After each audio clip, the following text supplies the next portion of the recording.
Good evening and welcome to the British Sim Racers Touring Car Championship. We are at the 8th meeting of the season out of 10.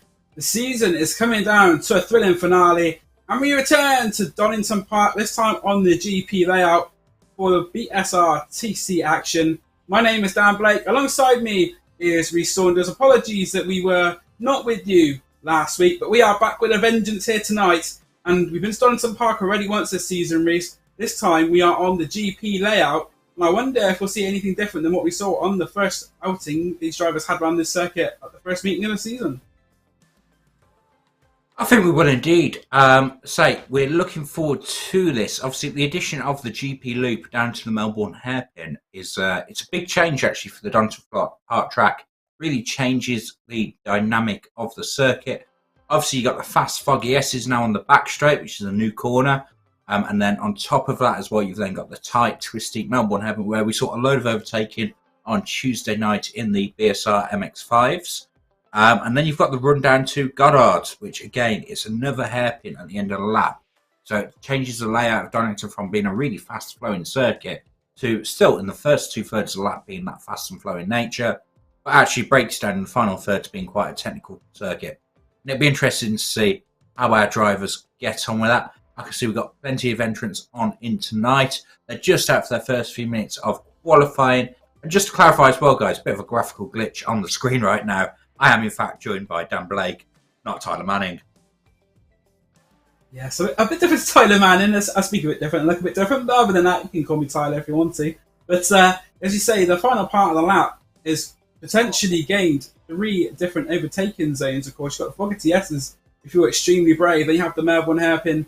And obviously that left-hander into Goddard as well. We also have a couple of new drivers to the championship for this round as well. We haven't seen previously this season. Chris Knox, a driver that yourself and I have raced against Rhys on many occasions in the Skip Barber. He's coming in for the BSR TC this afternoon, or this evening, shall I say. And also Nathan Davies as well, another fast driver who's been in the BSR TC on and off for many years. He's been in it for probably...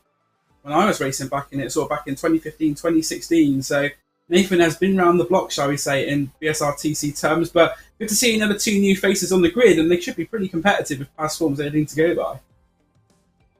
They will do indeed. Yeah, I've raced against Chris in single seaters myself, and he is a fierce competitor, willing to leave no quarter indeed. So maybe the stewards will be busy.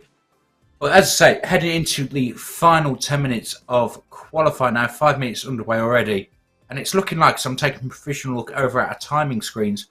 Wayne Douglas currently, scratch that, never mind. As the moment I open my mouth, Wayne Douglas was leading the pack, the unluckiest man in BSR TC, but he's just been surpassed by Chris Warner, Andy McEwen, Paul Cook, Michael Seal, and James Neve. So as quick as I've said, he was top of the charts. He's now P6. So that goes to show just how excitingly the standings are. Dan, why don't you take us through the championship standings so far as we head into round 8? So we'll let that. So Lee Holmes is in second place. He's overtaken Martin Shirley for second, but of course Paul Cook at the top of the championship. 231 points is the margin between Paul Cook and Lee Holmes. Martin Shirley is in third place. There is a story behind Martin Shirley, but we'll go into that a bit later. He is currently the Pro-Am points leader. James Neve is fourth. Ian Manners, our second Pro-Am, is in fifth. Andy McEwen is sixth, with Chris Warner seventh and Joe Winter eighth for Syntec Racing.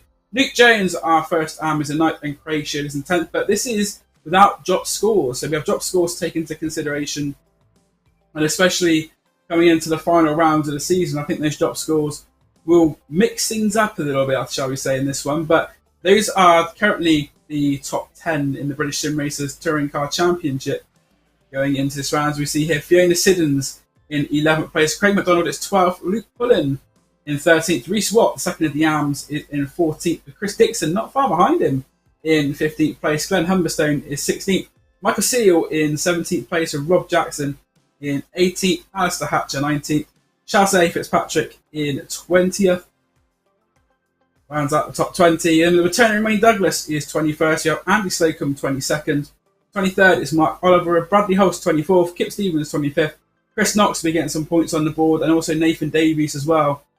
Not on the score sheet as of yet. Those are our two new drivers in the championship for this week.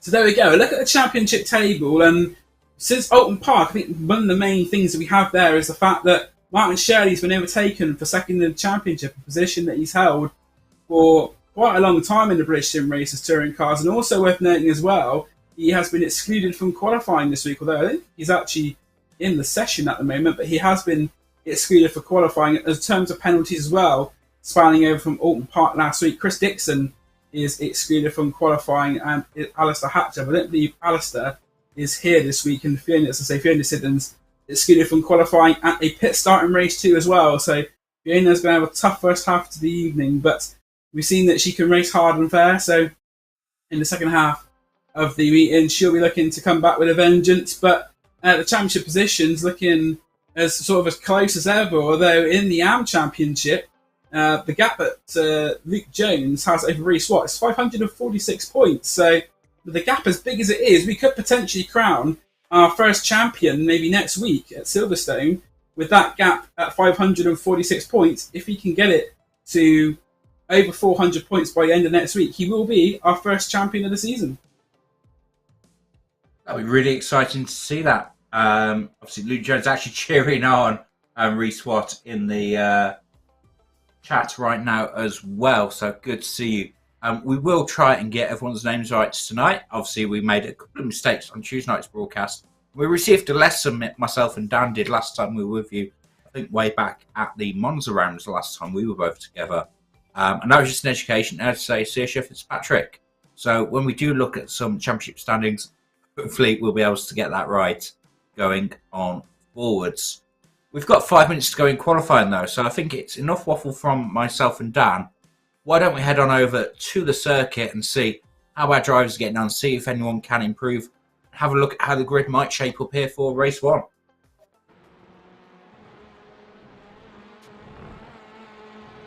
So here we are. As I say, Donington Park Racing Circuit in England. It's the second time we have visited this venue this season, with the national circuit being the first round of the season. And there is Chris Knox in number 2 car, representing RD Sim Sports, a front runner in the BSR TC last season, but has to say has first appearance of the season. Also looking rather overcast and dark in Donington near East Midlands Airport. We have not had, obviously there's no rain that we'll have to expect, but you never know yet. But as Chris Knox goes into Redgate to start what will be his 7th qualifying lap, takes a lot of curb there.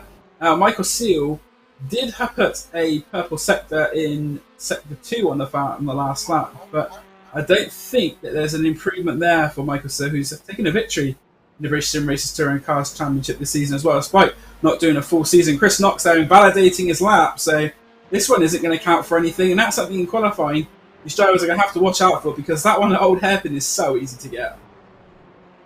Yeah, the track falls away, tumbles away for you as you head down the hill. And it's just so easy, especially in these front-wheel drive touring cars, just to understeer a little bit wide. Same as going uphill into McLean's as well. With the elevation change, the fronts, you're asking so much of them. So easy to dip a couple of tyres into that dirt on the outside. It's a tricky track, Donington, to hook your lap together. Just as we head down into the foggy S's, once again, the quickest line is to take plenty of grass on the way through. Obviously, it doesn't quite work in real life, but on the sim, it does. And again, easy to get a 1x through there and invalidate your time.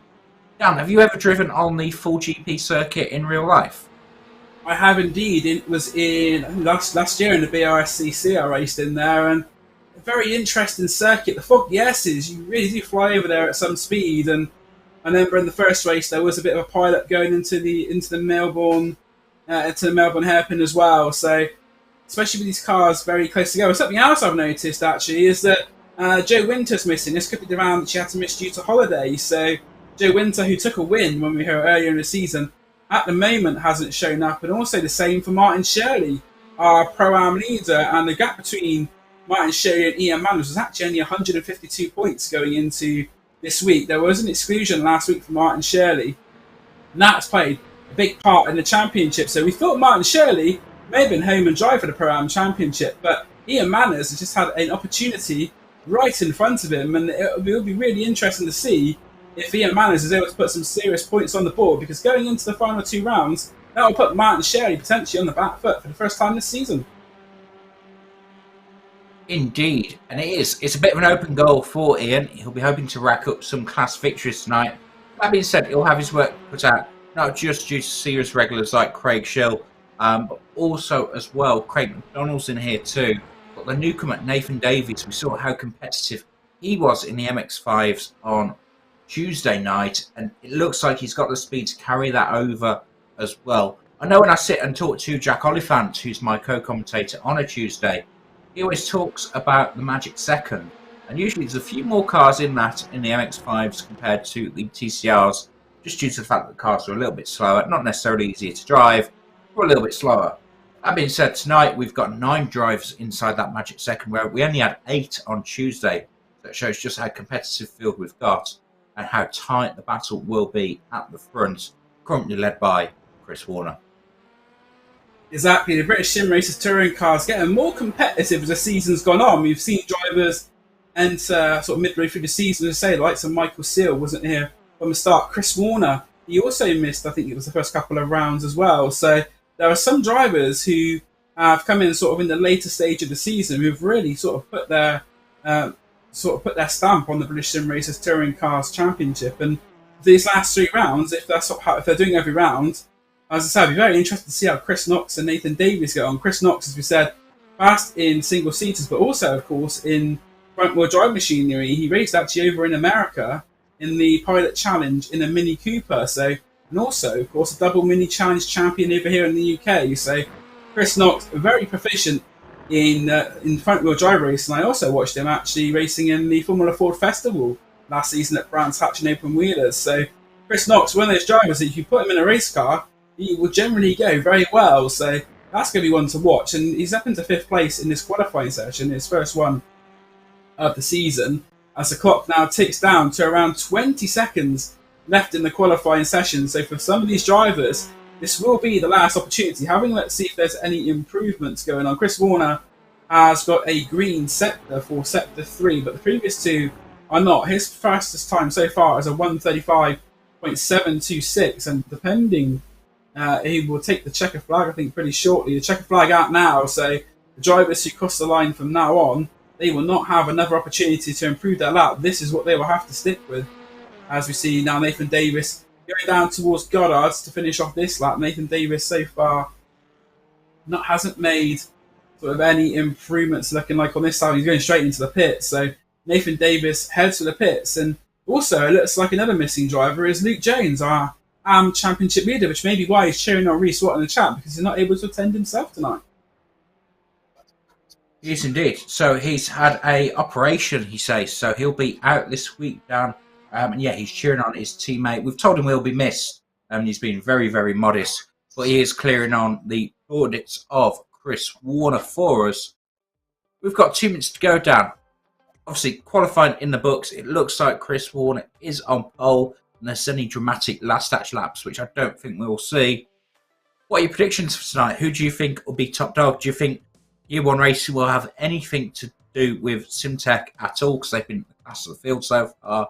And how do you reckon the newcomer, or the old comer, I should say, Chris Knox will get on?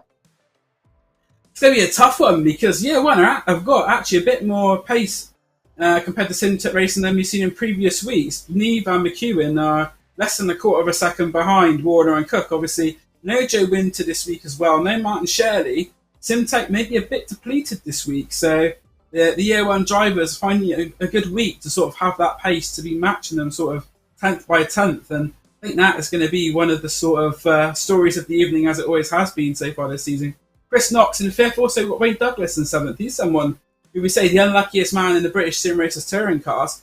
If he gets that little bit of luck tonight, I think we could see maybe a podium from him, and I say it's something that would be well overdue for Wayne Douglas, a man who has set many good drivers onto the path of stardom in real life, and just needs that little bit of luck tonight, and hopefully he will be able to get that. In terms of, as I say, in terms of the AM drivers, Reece Watt is actually not in pole position. Glenn Humberstone, I believe, has pole position in the AM class, so good driving there from Glenn Humberstone in the 88 Tech driver. Another driver who's missing, I can see, is Lee Holmes, of course, driver who won race 4 last week, and we'll go to the race very shortly. Yes, and here we are. So I think we've got the grid forming just in a moment. I actually saw just at the end of that qualifying session, as I looked at my screens, Paul Cook did actually improve. Not enough to steal pole from Chris Warner, but that closed the gap down to half a tenth. And it's interesting, we talk about the intra-team battles here, and yes, it is a depleted Simtech Racing team tonight. 2 of their drivers locking out the front row. Then you've got 3 Year 1 cars in the top 6, with Chris Knox being the outlier there in P6 as well. But we've got about 90 seconds until the race goes. Normally we have a minute to do this, so Dan, I'm going to give you a little bit of extra time. Would you like to run us through the starting order for race 1 this evening? I would love to. So on the front row is Chris Warner and Paul Cook for Simtech Racing. The second row is the year 1 affair. It's Andy McEwen and James Neve. The returning Chris Knox is in 5th. He's alongside Michael Seal in 6th. Wayne Douglas in 7th. Nathan Davis also on that 4th row in 8th.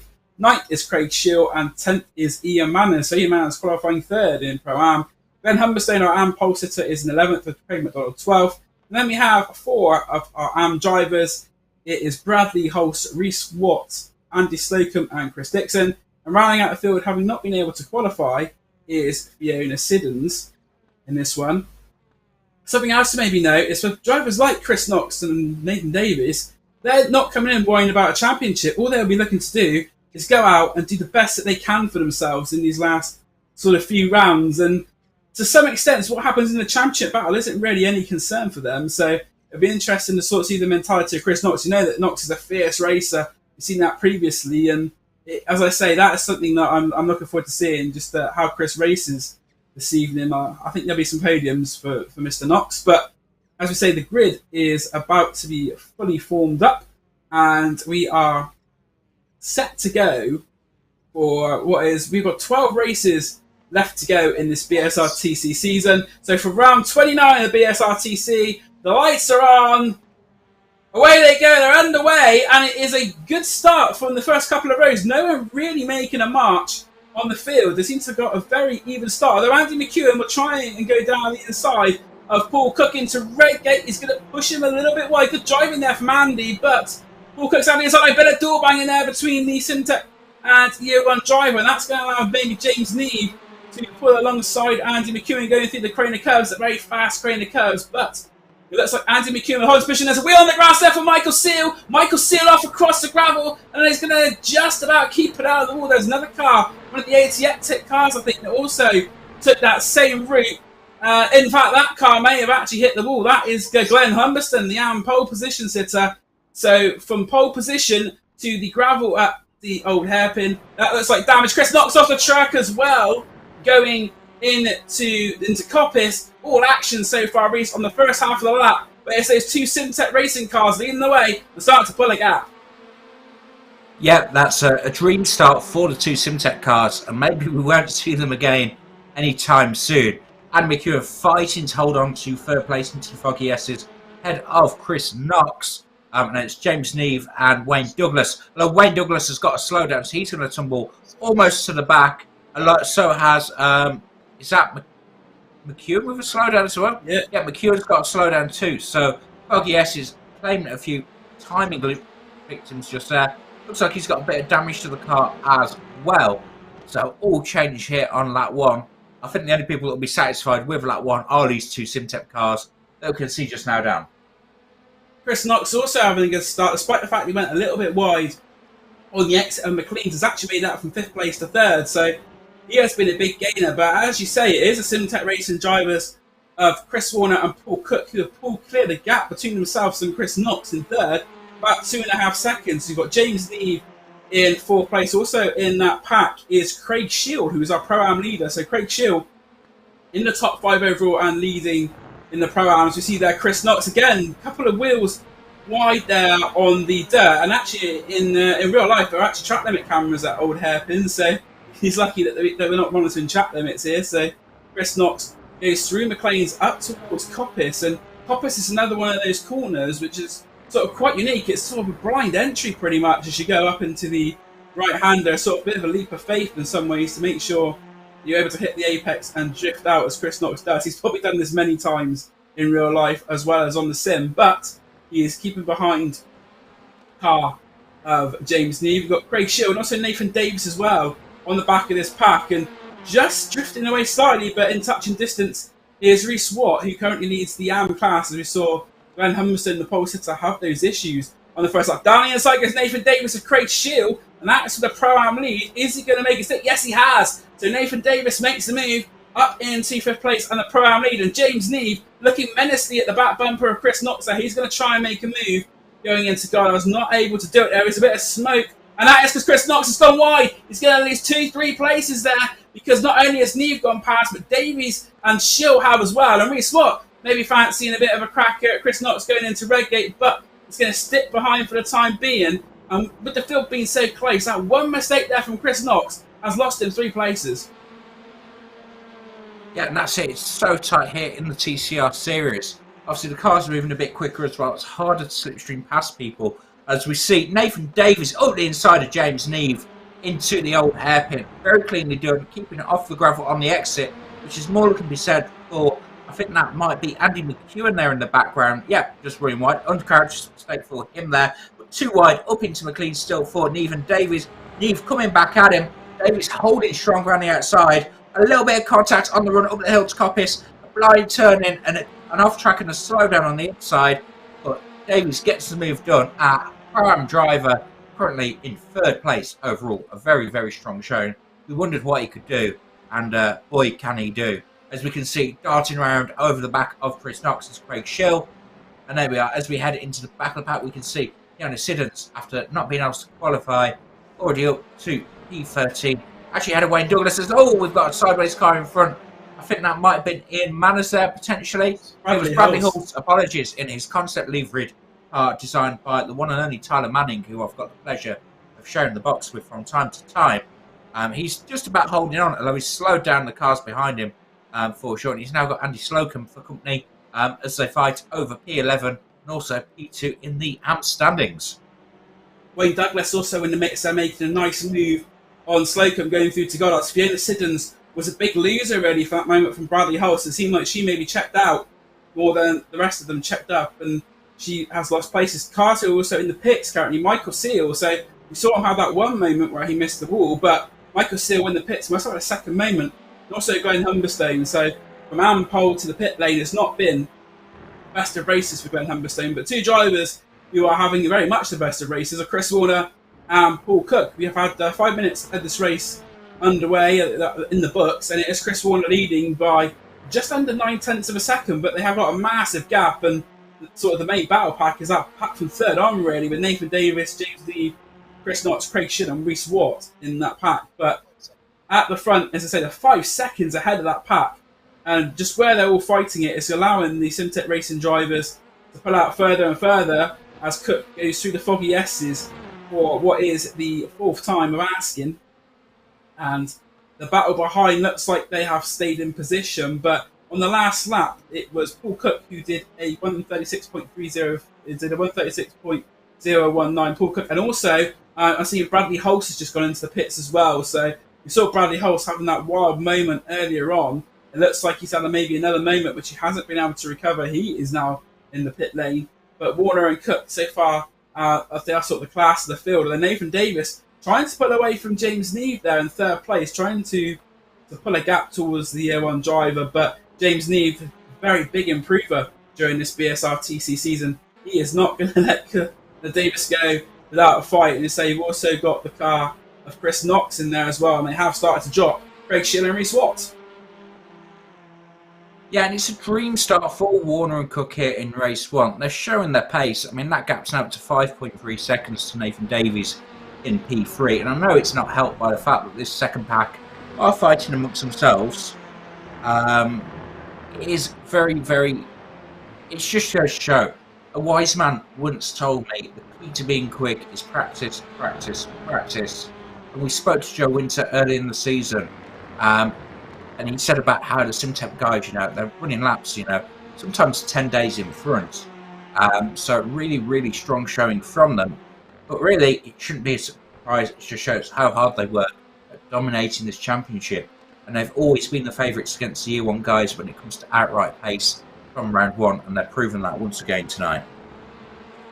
Also worth noting as well, Reece, when we were here for the first meeting of the season, 3 of the 4 winners in that race were actually Simtech Racing. It was Paul Cook, Joe Winter, Martin Shirley, and a Team Year 1 victory for Luke Mullen, who's absent tonight. So even when they started the season, Simtech Racing took 3 wins, and it's sort of a trend that's carried on through the season as it's gone on. The Simtech Racing drivers have been extremely strong, and it's a shame really Joe Winter not here, but he did say he was going to miss a further round, and his championship challenge will definitely take a hit. Wayne Douglas is trying to go through the field quite quickly as well. He's gone past Andy Slocum and Fiona Siddons. His last lap is a 1:36.552, and the car he's chasing down, Ian Manners, a 1:36.8. So he is 3/10 quicker than Manners, who is just behind Craig McDonald. To say we have 6 minutes and 20 seconds to go, so we are very close to starting the 2/3 distance of this race, and I don't think Douglas will have the time to catch them. He certainly is a little bit quicker, and even the results through the season will probably show that when Douglas has been staying out of trouble, he has been able to be one of the quicker drivers, and the slowdown on lap 1 really cost him Wayne Douglas. But the good thing for Douglas is that he'll have the reverse grid jaws potentially fall back on if he has if he can stay where he is, or maybe even a little bit higher. But that is a battle we're looking at for 9th place, and it is a battle between Craig McDonald and Ian Manners. So what is essentially is 3rd place in the Pro-Ams, and that's a sight that we haven't really seen this season. Ian Manners off the podium in Pro-Am. He currently is 4th in class, and the 2 cars ahead of him, which are Craig Shield and Craig McDonald, both Pro-Am drivers. And we were saying before the start of the racing race that with Martin Shelley missing, Ian Manners really needs to try and get as many points as possible. But at the moment, he's sort of struggling in class, only down in 4th place at the moment. Yeah, he's not quite there, or not quite where we expect. We've seen him pull some brilliant defensive drives, most noticeably at Silverstone. Obviously, that's a track we're going back to next week, so hopefully he'll have a better showing there, but maybe the return of Martin Shirley might get involved with that. Something that we might have slightly missed, I think we've touched on it at least, is Reece Watt and his fantastic race 7 so far. Currently running P7 overall. He's actually just overtaken Craig Schill on the last lap, although he did get overtaken by Andy McEwen, so net gain, net loss of 0 just there with that one for him. But yeah, Luke Jones, keep an eye on his progress on the timing standings. He's doing great, he's tucked up behind that #1 car of Andy McEwen.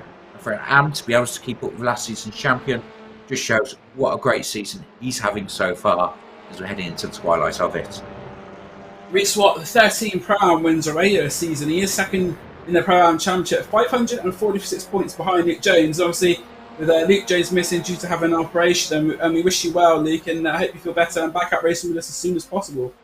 So he'll be catching up points to Luke with him being absent this week. But the gap between himself and Andy Slocum, who's the 2nd of our Pro-Am drivers, is now up to about 8 seconds. So Reece Watt essentially doesn't really have to get stuck in with these drivers, because he is currently leading the Pro-Am, and it looked like behind there was a bit of fun there between McDonald and Manners. As Reece Watt has a little bit of a cheeky show of the nose to Andy McEwen, last season's champion, who we saw not having the best of races, although he's currently in 6th place, so it could be worse for Andy McEwen, but he's got Reece Watt chomping at the bit on the about bumper with the car of Craig Schill and Craig McDonald as well. But Craig McDonald had a huge pressure from Ian Manners. Ian Manners is going left, he's going right, trying to go past the 88 Tech drivers. They go onto the brakes. Oh, he's going to come over. That was very close. The two drivers nearly colliding there, going into the entrance of Redgate, but Ian Manners putting all end of pressure onto the car of Craig McDonald. That is for third place in Pro-Am. But as you said earlier, what this fighting is allowing is a pro driver, Wayne Douglas, to catch up as well. But Ian Manners, that 88 Tech car, maybe looking a little bit unstable going through the old hairpin. He does get it through, but he's lost momentum on the exit, and the velocity of Manners in the Samsung Dungeon car will go to the outside. For McLean's, he gets a wheel on the grass there. Ian Manners is definitely giving it a go. On the run up towards Coppice, though, he's going to try and take that inside line, but McDonald doesn't block him off, but defensive drive in there for Manners, but from McDonald, shall I say. But I think this time Manners will have the run coming out of Coppice, and if he's able to clear McDonald before they get to the Foggy S's, yes, he has. So position change there for Night Dave Rule, and third in Am, it is Ian Manners. But what that has done is allowed Wayne Douglas to come right onto the back of this battle. Yeah, with 3 laps to go, this is pretty much the closest battle on track. And it'll be really, really interesting to see how this one shapes out. Oh, down the inside, defending hard, goes Craig McDonald there on Ian Manners. A real send from him. Last of the late breakers, and Wayne Douglas is right on them. He's got to think, maybe not easy pickings, but it's an opportunity for 2 spots here for him. As we look, it's worth giving them an honourable mention, I suppose. We don't really want to see anything of them because they're formation flying. But Warner and Cook, they're now almost 7 seconds clear of Nathan Davies. A really strong showing. Totally class of the field, but Davies holding on so strong. Maybe a maiden podium this season for him. James Neve not too far behind there. It's been a very good drive from Nathan Davies. To say a BSR, one of the linchpins really of the BSR. He's racing the MX5s, he's racing the touring cars. Many years really Nathan Davies on and off. So one of the loyal BSR drivers, but he has James Neve just behind him. That gap is about half a second, so that could change the final place on the podium potentially. On the penultimate lap, as we see Chris Warner going down towards the Foggy S's for what is the 9th time. So we're going to have 10 lap races. Oh, very close there to maybe getting that slow down at the Foggy S's there. Not the most cleanest of attempts there for Chris Warner. He hasn't lost too much time there to Paul Cook as he goes through the Melbourne Loop and up towards Goddard's, to say, for the 9th time. And with 40 seconds left on the clock, it will be the final time when they cross the finish line on this occasion. As you see there, going through Goddard's, he goes onto the straight, and that is going to be the last lap. So he has got 1 lap of 2.84 miles between himself and what will be his 7th victory of the season in the British Sim Racers Touring Cars. In terms of wins, it's Cook, Winter and Warner tying with 6 apiece. So there's nothing really to separate these drivers for SimTech Racing in terms of wins. Very consistent and very quick. And the battle for third place has closed up massively between Cook, Davis and Neve. Neve now just about 3 tenths behind, as we see Chris Warner going through the old hairpin. And there we go, that is the battle on screen between Davis and Neve. Going through the old hairpin, James Neve up towards what used to be Starkey's Bridge, which is in fact still there. So going through Starkey's is James Neve up in towards McLean's, but with the Grand Prix circuit being a bit longer than the National, they've got the extra corners. It will give James Neve a couple maybe of extra opportunities to stick a nose in and maybe cause Nathan Davis a bit of uncomfortableness, shall we say, during the last couple of corners. But as they go down the exhibition straight towards the Foggy S's, it is Nathan Davis in 3rd place, with James Neve in 4th. Chris Knox has pulled away from Andy McEwen and Reece Watt as well for what is sort of 5th and 6th place. But Chris Warner going through the Melbourne Loop for the last time. Nicely done there from Chris Warner. Flips the curb on the exit, and he will, for the final time, break in towards Goddard's. Left-handed hairpin. Power on. And for the 7th time in the BSRTC this season, it's Chris Warner who's going to take victory. Race winner of the evening, SimTech Racing, Chris Warner. In 2nd place is going to be Paul Cook. But our Pro-Am winner and 3rd overall is going to be Nathan Davis. James Neve not able to get past him in 4th. Chris Knox takes 5th place on the grass there at the end of the race. Andy McEwen is in 6th. And very close for 7th place. And it is going to be our Am winner, Reece Watt, who just takes it from Craig Shield on the line. Shield is 2nd in Pro-Am. Craig McDonald does hold on to 3rd place in Pro-Am 9th overall. Ian Manners in 10th. 2nd in Pro-Am is Andy Slocum. 12th, just going across the line now, you see that it's Fiona Siddon. She started at the back of the grid and has made her way up into 13th.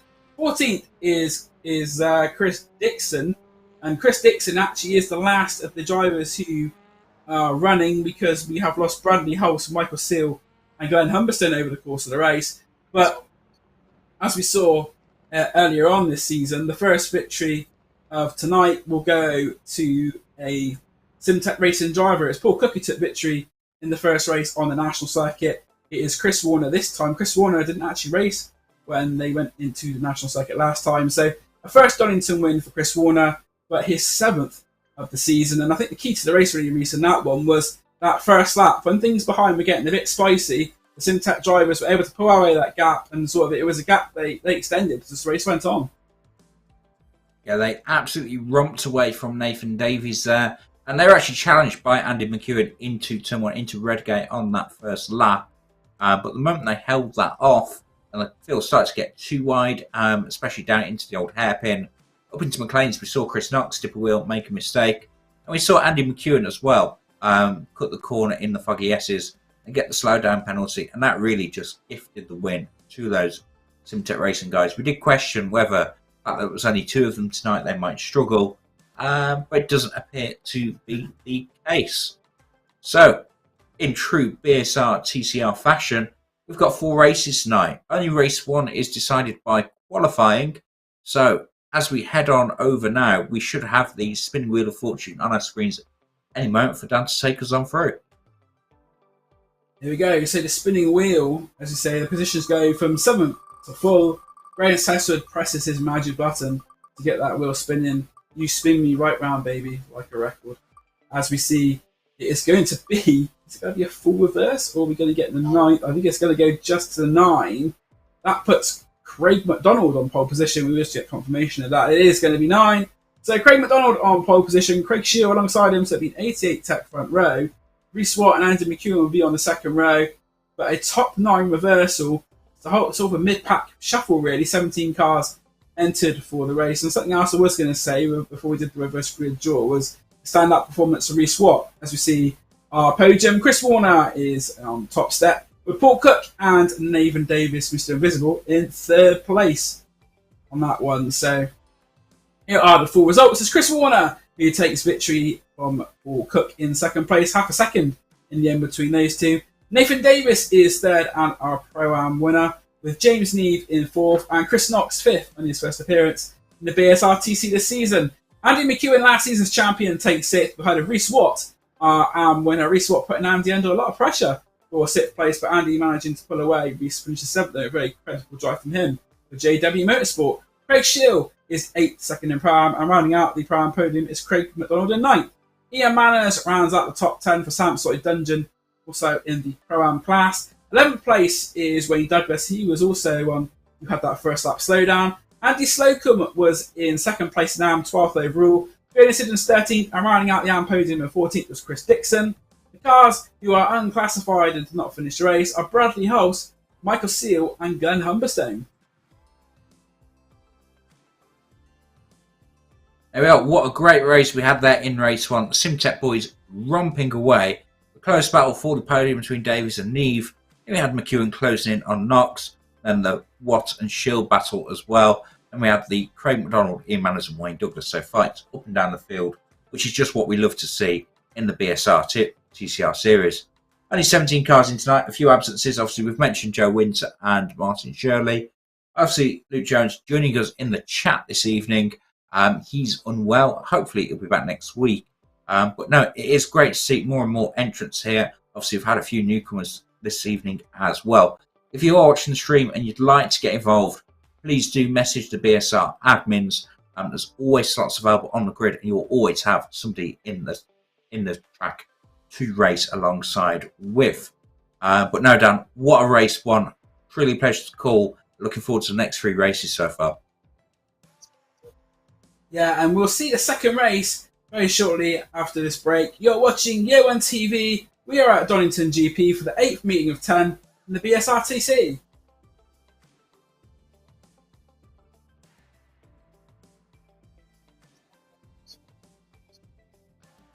So just before we go as well, the two 88 Tech drivers on the front row, Craig McDonald and Craig Shield. We've seen the 88 Tech team get a bit stronger as the season has progressed to the point where Lee Holmes, their team leader, we could say, is second in the overall championship going into this meeting. And he's another driver who is being missed this evening. And for someone like Lee Holmes, I remember the first meeting of the season, he did not have the best of luck at all. He was involved in 2 or 3 incidents, but 88 Tech on the move. And we'll see how 88 Tech and the rest of the grid get on when we come back after this break.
Welcome back to Donington Park on Year One TV. I'm Dan Blake. Alongside me is Rhys Saunders. We've had the first race of 4 at Donington Park GP.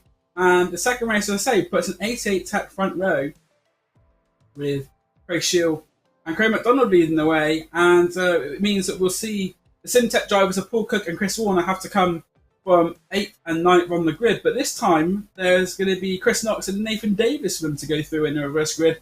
Something that they haven't had to do this season. And so I say, especially in that top sort of 8-9, this is probably one of the strongest fields that we've had this season. in the BSR TC with the addition of those two drivers. And Cook and Warner are going to maybe have their work cut out a little bit this evening if they're going to get through those cars. Yeah, it'll be really interesting to see how they do, because TCR, it's not always the easiest car to overtake in. They seem to have a bit of a pace advantage. That being said, they were the only people down in the 35s in race 1 this evening, so they've got the speed in their cars. Have they got the opportunity, I suppose? And can anyone scamper away at the front, similar to how they both did in race 1? That being said, as we look across at our field here for race 2, it's probably got an asterisk next to it, but finally, at long last this season, I've had a Honda Civic Type R turn up. I've got a feeling they might have turned up in the wrong car, and I'm not going to name any names or mention any mentions, but we do finally have the 4th vehicle available to our drivers on track this evening. So looking forward to seeing how they fare in that. But as I say, snitches get stitches, and that's not what we're here for as a broadcast company. No, exactly. And also, it looks like we have Alistair Hatcher, who missed the first race, who, interestingly, excluded from qualifying. So I don't know if that's tactical, but he is in for race 2 as well, bringing our foot up to 18. But we're going to have a look now at our championship leader, Paul Cook, and how he has got to the stage. He has got to, last week at Alton Park, had his first DNF of the season in the final race, having the run ended. But so far this season, he has had 29 starts, 6 of those being wins, and a very consistent 15 podiums. So in over half the races that Paul Cook has raced in this season, he has been on the podium. That'd be an awful lot of podium hats and bottles of champagne for him. As I say, just the solitary one DNF, an average finish of 4.07. An awful lot of 1s, 2s and 3s there on Paul Cook's stat sheet. And that is why he's currently at top of the championship. Very consistent, staying out of trouble on the most part. And as we come into the last 3 meetings of the season, he will be there and he will be, as I say, in contention for the championship. And at this stage, you've got to say probably one of the favourites, especially with Lee Holmes not being here tonight as well. So Paul Cook will be looking to seal the championship at Brands Hatch GP in 2 weeks' time. But before that as well, we go to Silverstone National next week, and that will be a different dimension, a different challenge for the drivers as well. I think that's going to be a lot of slipstream in there. But as you say there, Paul Cook leading the championship, as you see there, by the 2,363 points. James Neve moving up into second place with the non-attendance of Lee Holmes this evening into third. Martin Shelley fourth. Ian Manners up into fifth place. Andy McEwen is in fifth before. Sixth is Andy McEwen. Seventh is Chris Warner, Joe Winter, and eighth Luke Jones Knight and Craig Shield 10th. So the top 10 largely unchanged, other than James Neve moving up into second ahead of Lee Holmes. But the gap at the top of the championship is, as we see there, it's nearly 300 points. 296 if my poor master scratch, I believe it is. So James Neve, a very tall task on hand. He is the leading of the year one drivers, but of course this is actually on overall points. Andy McEwen did miss the first race of the season here at Donington and is sixth overall in the championship. So when drop scores come into consideration, Reese, I think that Andy McEwen will be very close to Paul Cook in terms of the overall championship. So although on paper it looks like Paul Cook maybe having a bit all of his own way at the moment, I think Andy McEwen will slot in there or thereabouts with Paul Cook. Yeah, he's probably not as far behind as the points show. That being said, Paul Cook has been incredibly consistent, and that might hurt him when it comes to the final standings, when you start taking into account drop weeks. But I still think it's almost worthy calling him champion-elect here as we're heading into the final 10 rounds of the season. He's bossed it through the first 75%, so the final 25%, which is what we're in now, and we'll see how he gets on with that one. That being said, the timer ticks on down. So Dan, I think we've got a hot minute. Why don't you take us through the starting grid here for race 2 in the BSR MX5 TCR series? Sorry, I got my Tuesday out on there.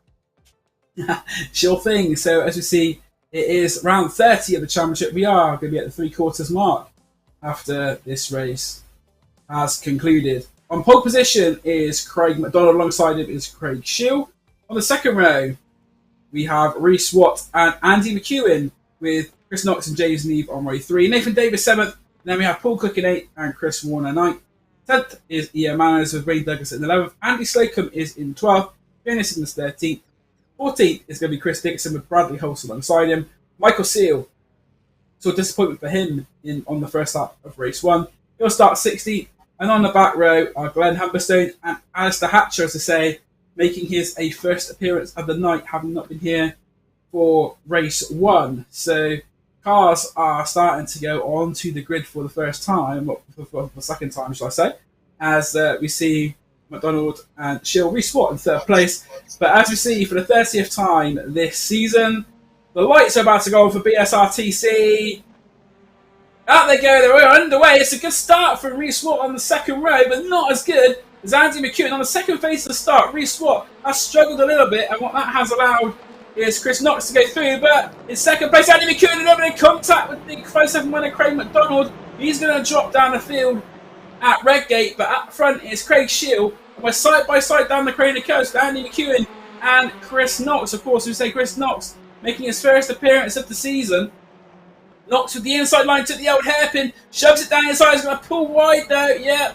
Understeer there for Chris Knox, pushes him wide, and he is going to use a plethora of positions there. As Chris Warner goes past, Paul Cook will try and go inside as well, he's going to have the momentum. So Chris Knox has gone from second down to 9th place. He will just about stay ahead of Paul Cook. Paul Cook actually losing a couple of positions there, down into 10th place. You see Wayne Douglas going down the inside of Rees-Watt, going into Coppice for the first time, but Rees-Watt is going to stick to the inside, our AM leader currently at the moment in this race, and he is actually going to pull ahead as we see one of the Simtek cars making a huge move as contact at Foggy, and it is the Simtek racing car involved along with Wayne Douglas, and the car there's one Ian Manners in the wall as well. Oh, we've had a big incident there. There is a year 1 car round. That is Fiona Siddons. I think Michael Seal's involved as well. That looks like terminal damage for Fiona Siddons. She had to start off on the pit lane in this one. And in fact, it's Michael Seal. So Michael Seal in the pits already in this one. The Honda did not last long, Reese, unfortunately. There we are. I wasn't going to grass him up for that one, but Craig Schill leading the way for 88 Tech Racing here at the end of lap 1, followed by Davey, followed by McEwen, Davies, Neve, and then Watt. Rees-Watt already up to P5. Again, simply just to remind him, he is an AM driver, but he's up to the giddy heights with that, and he's got Chris Warner bearing down behind him. Knox, having slotted himself in between the two Simtek cars after making mistakes. We see Andy McEwen going a long way around up the hill toward McLean's. He's going to have the inside line here. I'm sure it'll be nice and fair with the room he gives. That's Andy McEwen hitting the front. Number 1 car hitting first place. As it looks like, yeah. So he's made it through, and Davies follows him on through. So Davies up to P2, back into the Pro-Am lead. So we've currently got 2 Pro-Am cars on the podium. James Neve's going to dispute that on the way down the Wheatcroft Straight. It's to the outside of Craig Schill. We saw on lap 1 that you've not always got the space to make that work. 3 into 1 doesn't work, 2 into 1 does. Andy McEwen bouncing across the grass there. Did he manage to get away with that without a slowdown? I think he did. It might have been a 1x for him there. But it doesn't look like he's slowing down drastically off the pace at all. We'll see if he does pull over to the right, potentially on the way down to Goddard's. No, he's got away with that as we ride on board with the number 7 machine of James Neve. Can he make any headway here? He's already passed Craig Schill this lap. Can he make any headway on Nathan Davies? Can he make it a year 1-1-2? Obviously, Simtek already achieving that on this evening in race 1. Yeah, and as you say, year 1 in first and third at the moment, and it's been a very similar story really to what happened in the first race, where you have a few cars at the front who've been able to break free. On this occasion, though, Chris Warner and Paul Cook they've been held up sort of in the shenanigans of the first lap. They are not in that leading pack at the moment, and Andy McEwen will try and pull away from Nathan Davies in the Trouble Zero car, but Davies right in the rear bumper of McEwen at the moment, not being able to pull away from Nathan Davies, who has a little lunge going through McLean's. What that will do will push him wide onto the grass. Here comes James Neve towards Coppice, down to the inside line. Neve and Davis break just about the same time, but Neve at the inside line. Nathan Davis, they will try and power around the outside of Coppice. And this is great racing for second place. And behind as well, it looks like that Chris Warner has gone past Reece Watt, our arm leader. So Chris Warner now free of Reece Watt, and he's got a bit of a gap to catch up between these guys. He's got about a 3-second gap. We have seen Chris Warner pull in big gaps earlier in the season, and Paul Cook will be trying to follow him through now as well. Down towards the inside of the Melbourne Loop goes Paul Cook. Reece Watt will fight it round the outside. If he can carry the momentum, you'll give him the inside line for Goddard, and this will be an interesting one. Just pulls in behind, so Reece Watt thinking discretion the better part of valour there. We are only on what is the third lap of this race, although we are already a third of the way through. These races really flying by tonight, but Andy McEwen is under pressure from Nathan Davis, just 3/10 separating them, and then you've got James Neve further 3/10 behind as well. They are starting to pull away from Craig Shield a little bit. He's a couple of car lengths back, but I think the thing we need to keep an eye on is the gap between Craig Shield and Chris Warner, because Chris Warner on the last lap, a 1:37.4, even though he had to go past the car of Reece Watt, running similar pace to the drivers at the front of the field. Yeah, indeed. So really strong start from Reece Watt. Currently 7th, leading the AM category. He's got Wayne Douglas between himself and actually Bradley Hulse. Currently a really strong show for him. About 7 seconds down the road from Reece. But he's making amends after, I think he got caught up in some car contact in race 1. Alistair Hatcher, obviously first race for him of the evening. He's currently running just behind Brad, actually, in P10. We've still got 14 cars running on the lead lap. Chris Knox, Humberston, McDonald and Seal all unfortunately out of the race so far. But yeah, 14 still running on that lead lap there. It's McEwen from Davies, but not by much as I look at my timing screens. And in fact, James Neve going through on Davies on the way into, not quite, side by side into the Melbourne hairpin there.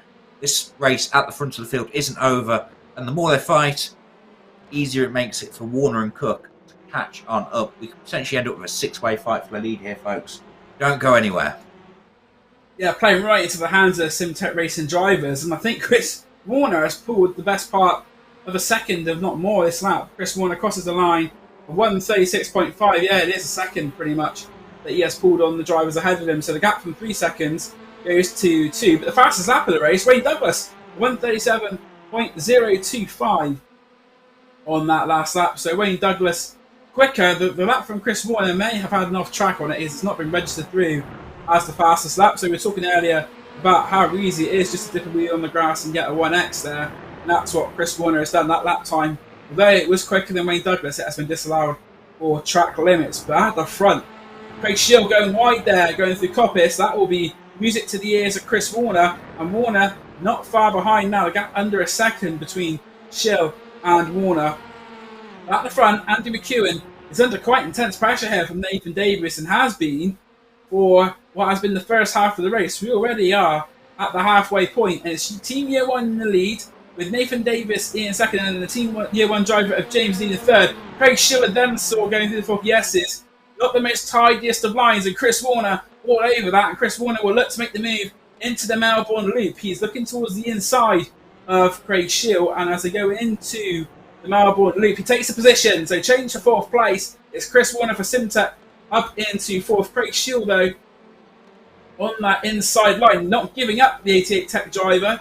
Will he be able to take the place back? The answer is yes, he is, side by side. And what that's doing is actually holding up Chris Warner to some extent. Chris Warner wants to get on with it. He wants to get to that 3 in front, but instead he's got to battle the 88 Tech driver of Craig Shield. Now gets passed into Redgate, so Warner makes the move stick, and Nathan Davis as close to Andy McEwen's rear bumper as he has been for the entirety of the race so far. Looking to get down the inside at Old Hairpin, not quite able to make it, but I think maybe the move for Nathan Davis will be coming sooner rather than later, Reese. Indeed, yes, he's all over the back of him. It's like letting Andy McEwen get away. They're really excited to see if a Pro-Am can win a race just on pure pace alone, which is what he's endeavouring to do. That being said, Warner has now got clear of Craig Shield, and as much as we've got a bit of a glitch on our timing screens right now, it's just under 2 seconds back from Neve to Warner. So again, he's got it all to do again to catch them up. But with these guys fighting, I can't see any reason why that Simtek racing car can't do it. As we can see, Cook trying to get past Craig Schill there, and they're moving around in the draft, trying to pull each other past. Team flying here from 88 Tech. As Davies goes to the inside to defend from James Neve into the Melbourne hairpin. So hard to go around the outside, especially in these traction limited front wheel drive cars. But it looks like he's done that, and that's given Andy McEwen a small amount, only by 2 or 3 car lengths, a bit of breathing room down. And that's 2 or 3 car lengths Andy McEwen will be very grateful for. The first half of the lap, Nathan Davis putting real pressure on Andy McEwen, and then once again gets a better run out of Goddard than Andy McEwen and pulls in another car length there. So that lead that Andy McEwen had going into the Melbourne hairpin half. And Nathan Davis there, very late on the brakes, takes a bit of curb on the inside of Redgate. That has slowed his momentum down, and James Neve is seeing opportunity maybe to pull alongside into the crane of curves, but not quite close enough. So Nathan Davis was attacking at this point in the circuit last lap. He now will have to try and defend on the number 7 car of James Neve. As we say, James Neve now up into 2nd place in the championship. As we see here, James Neve is going on the attack for Nathan Davis. He's had a good evening so far, James Neve, and the more points he can pick up, the better, as he goes up towards Coppis, the right-hander. Very good battling between these 3 Hyundai Elantra's. Chris Warner, though, is only about 1.3 seconds behind James Neve, and with 4 minutes to go, we're going to have 3 more laps at the line. For this race is the final destination to be determined. As Nathan Davis, very, very good line there through the fog yeses. He's pulled away about half a car length on James Neve, looking to the outside of Andy McEwen, and as Reece said, round the outside there, not the best place. He will get a better drive on the exit of the corner, but James Neve sniffing around to try and make that year 1-2 hashtag trademark for year 1. Going through Goddard's is Andy McEwen, about to complete the 7th lap. So with 10 laps in the race, we have got 3 laps to go at the line. Andy McEwen, as we say, he's had a bit of a... It's not been probably as smooth a season as he had last season when he took the championship. He has had a few little scrapes along the way, maybe not had been able to convert results when he's been in a position to do so. But in the second race here at Donington Park, Andy McEwen on track to take victory. I don't want to put the curse of the commentator on Andy McEwen like he did on BSR driver Adam Shepherd at Castle Combe in the TCRs. I don't know if you've seen that, Reece, but Andy, the ultimate curse of the commentator there. But we're trying not to place that on Andy. But as he goes through the McLeans in the lead, and if anything, is starting to pull away just a little bit. But Chris Warner's caught them up now as well. So you did say, Reece, that we fall for the lead, and that's what we have now. Yeah, pack starting to compress together. It's 42 seconds back from Warner to Cook, though, so it looks like it's going to be a 4-horse race here. The 4 horsemen of our TCR Apocalypse, Ewan, Davis, Neve, and Warner. And I'm looking forward to it, so I'm hopefully going to make it out to Donington Park myself later this month. And Andy McEwen, who we're riding on board with right now, will be commentating on the TCR series for the TCR UKs there. It'll be good to grab a selfie with him. And hopefully, as I say, he won't be doing that anymore as commentator curses. But Andy McEwen leading the way from Nathan Davis, and it's a great view here we've got from our production team, looking from the rear bumper of Andy McEwen, and you can see that gaggle of Elantras all over the back of him. You can see the draft just closing Nathan up to the back of him. Andy feeling need to go defensive there, obviously not wanting to leave the door open for a launch from Nathan. Well, that'll mean that you get us a compromise line on the way in. And that lets Nathan Davis up the inside as ahead through Hollywood, just down into the crane of curves. Fastest part of the track. It's a left-hand downhill corner, and Andy McEwen, using the shortest part of the track, stays just about clear. But Nathan Davis absolutely sends it into the old hairpin with absolute faith. Chris Warner comes through, and I say James Neve actually running over the grass there on the inside. I have a slowdown for that. But for a moment, they were nearly 3 wide on the run-up to McLean's. And Chris Warner through to 3rd place now. Nathan Davies still all over the back of Andy McEwen, though. And it's all changed here at the front. 2 laps to go. And you know what, Dan? I honestly can't call who's going to win this race now. Yeah, got extremely close there as they went through the exit of hairpin towards Starkey's. James Neve losing out across the grass. Chris Warner up into 3rd place. But that was a big lunge from Nathan Davis. No contact was made between the two drivers, but what it did was compromise pretty much that whole front pack's line.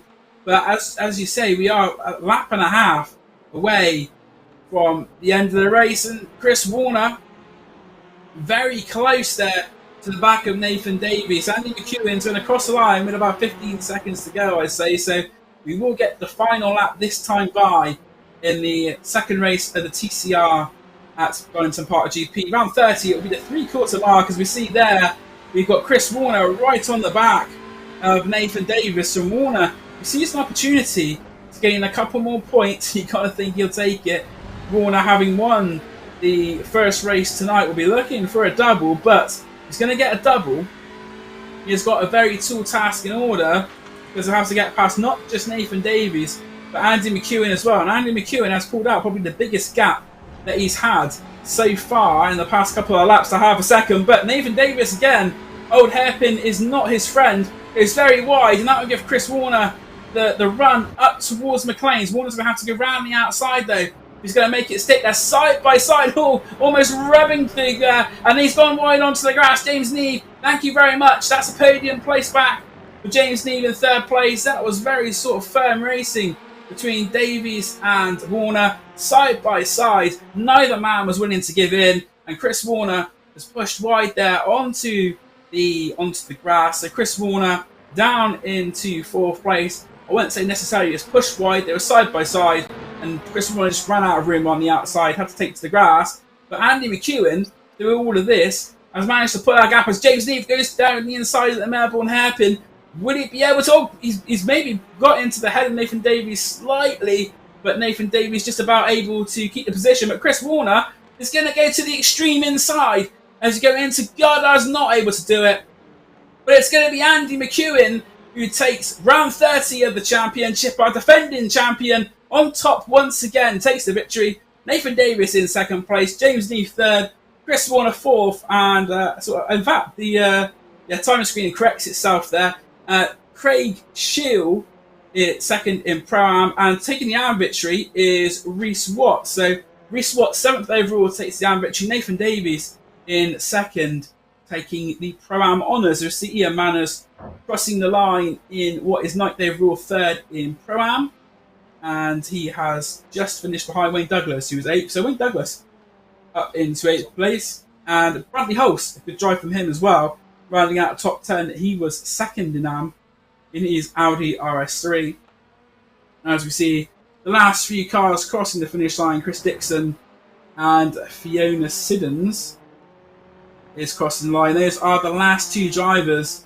We lost 4 drivers on the first couple of laps. There were Chris Knox, Ben Humberstone, Craig McDonald and Michael Sill. So Ben Humberstone not having the best of evenings. You saw him finishing race 1 very early, and the same in the second race. But that was a thrilling second race, and Andy McEwen really had the pressure put on him there by Nathan Davis, but he holds firm and takes a victory in a British Sim Racers touring cars. Yeah, Andy back to the top step there, and he's got Davies and Neve joining him on the podium. Second podium of the night for Nathan Davies, though. So far, standout performance for me. Not just a Pro-Am, but probably overall as well. We've kind of come to expect, a strong showing from Simtech. But Nathan Davies on his season debut. I know it's not a series debut, but a season debut for him. Right in the thick of it there. But no, a really good, exciting race. The mix, the reverse grid, mixing up our order and giving us a bit more of a battle towards the sharp end of the field. That one, as Luke Jones points out in the YouTube chat, rightly splitting the field up and making it a little bit more separated in some parts, but it left the action nice and sharp at the front. Dan, why don't you take us over to that patented, trademarked, copyrighted Team Year 1 Spin Wheel of Fortune? Oh, yes. So here we go then. For the second time this evening, Graham Sesswood, the man with the power, pushes the button, and it's what destiny will he set for our drivers. We had 9 reversed in the first race, and I think it is going to be 8 on this one as it just spins over. And wow, what do you have it? It's Wayne Douglas on pole position. So Wayne Douglas, the unluckiest driver, as we say in the BSR TC, has a stroke of luck there. He's on pole position you have Reece Watt, the AM driver, alongside him. So I'm sure Luke Jones watching on will be very happy to see that his JW Motorsport teammate Reece Watt will be on the front row. Craig Shield third. Paul Cook, though, he's quids in as well. He will start race 3 from 4th place with Chris Warner in 5th. So an 8-car reversal out of what could have been a potentially 14-car reverse grid. It's another quite low number, and that will be it'll be interesting to see what happens there as we see our top 3. Andy McEwen there, top step of the podium.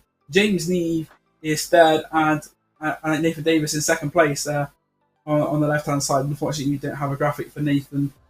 He was a late entry tonight. So we see the rundown of the results. Andy McEwen takes victory from Nathan Davis. Very close one there in 2nd place. James Neve is 3rd. Chris Warner and Paul Cook ran out the top 5 in 4th and 5th. Craig Shield 6th, 2nd in Pro-Am. Reece Watt takes the AM win, 7th overall, ahead of Wayne Douglas in 8th, Ian Manners 9th, and Bradley Hulse in 10th place. 11th is Alistair Hatcher with Andy Slocum 12th, Chris Dixon 13th, Fiona Siddons 14th, and the drivers who did not finish the race and were unclassified: Chris Knox, Glenn Humberstone, Craig McDonald, and Michael Seal, all early departures from the race. I believe talked about early departures from the race, sir. So we've now got in our arrivals lounge, we've got Andy McEwen joining us, our race 2 winner. First and foremost, well done, pal. Congratulations on your race 2 win after a tricky race 1. Talk us through your evening so far. Oh, yeah, cheers, guys. About time I won one, to be honest. It's been a while since I won anything in BSR. So, midway through race 1, I had I gave myself a real talking to, because this week, it was the same on Tuesday, I was driving like someone who had never seen iRacing before in their life. I was just making stupid mistakes, and I had got slow down on lap 1 in race 1 tonight, and then I went off at the old hairpin completely by myself. So, gave myself a talking to, managed to pick up a few more places in race 1, and got lucky then with the grid reversal. But even in that race, as you probably saw, I wasn't the fastest driver on the track, but I got my first ever TCR win actually in BSR around this track, fending off Stephen Daly, who's a really, really good real world driver. And so I knew where to defend. I knew Nathan wasn't going to do anything silly. Thought he had me at the old hairpin there with a lap and a half to go, but made up that, managed to keep him behind. Yeah, it was really good to watch. You were under serious pressure pretty much from the get-go. Obviously, you had to fight hard to get past those 88 tech cars on lap 1 as well. Really small reverse grid low, number 8. You've mentioned that maybe you don't consider the fact that you might have the most pace tonight. How do you think you'll get on in race 3? Well, there's probably still going to be a bit of carnage. There was at the start of that one. So the first job is to stay out of that and pick up some places if I can. I mean, Chris and Paul are, especially Chris, he's on another level at the moment. So if he makes a break from me and I can't get past him at some point, then I'm going to struggle to get the win. But if I can get another podium, I'd be really happy with that. Excellent. Well, I'm going to wish you good luck with that. Dan, any questions from yourself? Just one quick one, as now, Andy, we need to go into race 3 very shortly. Very intense pressure there in that race from Nathan Davis, as you say, defended well. Is Nathan somebody you've raced with sort of a lot over sort of the time in the BSR, or was it quite new racing against Nathan? No, so I've raced against Nathan. I don't think he's done any other races this season. He turned up on Tuesday night, actually, first time in a while. But he raced with us for the couple of seasons before that, and I know Nathan quite well. I've found that he's a good person to be on the right side of, is Nathan, and I hope, and I do think, based on the evidence in that race, that I might be on his good side, because he could have been a lot more aggressive with me. He was so much quicker, and he almost lost second place in the end because he was being quite gentle with me. So I owe him a bit of an apology. I hate driving like that. I hate driving in my mirrors. I hate it when people do it to me. And fair play to Nathan. He kept his cool. Could have punted me off, but he kept it clean. So cheers, Nathan. Thank you very much, Andy. Congratulations on your victory. Cheers, guys. Enjoy the rest of the evening. Thank you, Willie. So that is Andy McEwen, the winner for race 2. As we say, we have an 8-grid reversal for race 3. And you are watching Year 1 TV, and we will be back very shortly with that third race. We say 8 cars reversed, all of the top names near the front of the grid for this one as well. So it's going to be a cracker. Get yourself a cup of tea, get a biscuit, and settle in, ready for race 3.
There we are. So Dan joining the Miming Championships just here. I think we need to unmute our mic there, buddy. But welcome back, everybody, here for race 3 in the BSR TCR series. This evening's flying by already. We're already over halfway through the qualifying session, of course.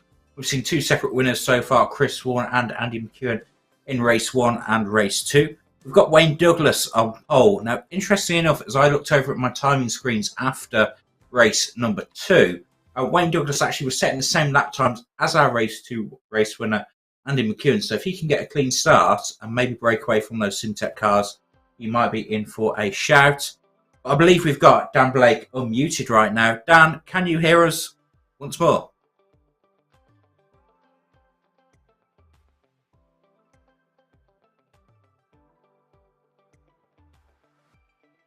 We're trying miming with Dan. Maybe he can go audio descriptive for us. Maybe we can get some subtitles for our hard of hearing listeners. It's just me, so don't get too bored, guys. Thank you very much for tuning in, people that are in the chat. Luke, it's been great to follow you. Craig, more speed and more skill wouldn't go amiss. I agree completely. Every time I jump in a car, I feel exactly the same, especially against some of your contemporaries on track, especially likes of Chris Knox and also Paul. Well, really, really fierce competitors. Guys that are watching, thank you very much. If you've not already, please do hit that like and subscribe button. But here are some championship standings as we wait for Dan to join us back in. So Paul Cook, again, another good race for him. Even though it was only a P5, still solid points for him. Still just under a 300-point lead in the championship. That being said, James Neave did take a couple out of him there with his podium in race 2. He's second in championship with Lee Holmes still in P3, obviously not taking part tonight. Adam McEwen, his race 1 win elevates him up to P4. Remember, he was P6 before that race. Martin Shirley and Ian Manners sliding down to P5 and 6 respectively, with Chris Warner in 7th, Joe Winter 8th. Then it's Craig Schill in the YouTube chat in 9th, and Luke Jones still holding on to the AM lead in P10. But we'll see how much Reese has been catching up. But hero drivers of the week so far for our pro category. So we've got Chris Warner leading the way with the most points, obviously winning race 1 and then 4th in race number 2. Andy McEwen, again, a strong showing in race 1, P number 6, winning race 2. That puts him 2nd overall for the night. And then Paul Cook being very, very consistent with both his races. Not winning a race yet, but a podium visit and a P5. That puts him 3rd overall in our pro category. And I think that's going to be all the time I've got when it comes to running through some driver stats, because we're just about to start gridding up for race 3 of the evening. I think Dan's still having some technical glitches. So as the cameras swap on over, we'll head through the grid. We harmed a few timing glitches ourselves as well on the timing board tonight. So apologies, but we might have lost those. Only 16 drivers making the grid. So we had 17 for race 1, 18 for race 2. We're down to 16 now, so we've lost a couple along the way. That being said, Wayne Douglas loading up on P1 with Reese Watt in 2nd place, Craig Schill in P3, Paul Cook 4th, Chris Warner in P5, James Neave 6th, Nathan Davies 7th, and then race 2 winner Andy McEwen in P8. Ian Manners just missing out on reverse grid pole. He's P9 with Bradley Hulse in 10th. Alice Thatcher P11 with Andy Slocum 12th. Then it's Chris Dixon, Fiona Siddons, Glenn Humberstone, and Craig McDonald rounding out our field. It looks like we have lost 2 drivers so far tonight. It appears to be Michael Seal and also Chris Knox not lining up for race number 3. There's about 2 seconds before we've got lights, and here they are, in fact. So, round 32 of the BSR TCR series, it's lights out, and away we go. Wayne Douglas leading on the way, a puff of smoke from pretty much everyone's front wheels just there. The Reese will start from the Reese Watt getting a great launch from the back. Bit of movement around in the back there as people are swapping lines, looking to defend into Redgate. But Wayne Douglas leads away under challenge from Reese Watt. And it's Craig Schill on the inside with Paul Cook and Chris Warner, both all over his rear bumper as we head through Hollywood for the first time. Nathan Davies having to defend hard against Andy McEwen. You won't want to see the rear bumper of that year 1 car after having to look at it all the way through race 2. But so far, so good for Wayne Douglas. Down through the crane of curbs, leading the way, and he's actually developed a small gap, not by much, but a small gap from Reese Watt. Reese Watt can be getting some fan power, I'm sure, from the YouTube chat at some point in this race. Craig Schill in P3, all over the back of him, but he's got those 2 Simtek cars. Attack is the best form of defence, though, Craig. So, see what you can do as he goes up the inside into Coppit, hits the apex, hits the door of Reese Watt there. All's fair in touring car racing, love and war. Or at least that's what the ex-wife told me. Craig Schill up to P2 ahead of Reese Watt. Then to Paul Cook and Chris Warner ran out of top 5. Like Nathan Davies up the inside of Chris Warner. No one told him he's class of the field tonight. Nathan Davies showing that aggression that Andy McEwen told us about. And you can see actually the 2 year 1 TV cars side by side there, Neave and McEwen. It looks like Neave now trying to go around the outside of Warner into Goddard's. Andy McEwen might have a nibble back at him on the exit. But it looks like now James Neave managed to hold that P7 in car number 7. Andy McEwen 8th, then it's Manners in 9th, Thatcher in 10th, Siddons, Humberstone, Dixon, Slocum, Wolfson, McDonald round out the field. But so far, leader of Pro in P1, leader of Pro-Am in P2, and the leader of Am in P3. It's formation flying for our field just here. I'm hoping I get a co-commentator at some point here in race 3, otherwise my voice will be going hoarse. One person who might be going horse on the comms if he manages to break away at this kind of rate is Wayne Douglas. He's got 1.5 seconds now over Craig Schill, with Reese Watt in P3, half a second back. He's actually defending from Paul Cook. Paul Cook trying to go around the outside of the old hairpin and just about making that stick. You don't see many moves like that into there. And that's let Nathan Davies get on through it into P4 as well. Now, Reese Watt, obviously, all championship points are good championship points, as Luke Jones said. But that being said, he doesn't want to lose too much ground and actually finish behind his contemporaries. But here we are as they run up to Coppice now for the second time. It's Douglas, Shill, Cook, Davies, Watt at top 5. I think we might have Dan Blake back. I just heard a little bit of audio just in my ears just there. Dan, can we get a copy? Can you hear us? Receiving loud and clear. Thank you very much there for covering. But Wayne Douglas looks like he's getting a bit of luck. He's starting to pull clear of the field. They pull Cook in 3rd place. If he can get past Craig Shill, that'd be an interesting battle. Because I think Douglas was, as we said, he was in a very similar pace to the Simtech drivers in race 2. And that's not really a battle we've seen this season, as Wayne Douglas versus the Simtech drivers. As Paul Cook lets go down the inside of Craig Shill, has the inside Fogarty, has a bit of momentum, but what this has done is allowed Craig Shield to go down the inside, but it could be 3 abreast going down into Redgate because Nathan Davis also fancies a bit of this on the inside. They are nearly 3 wide.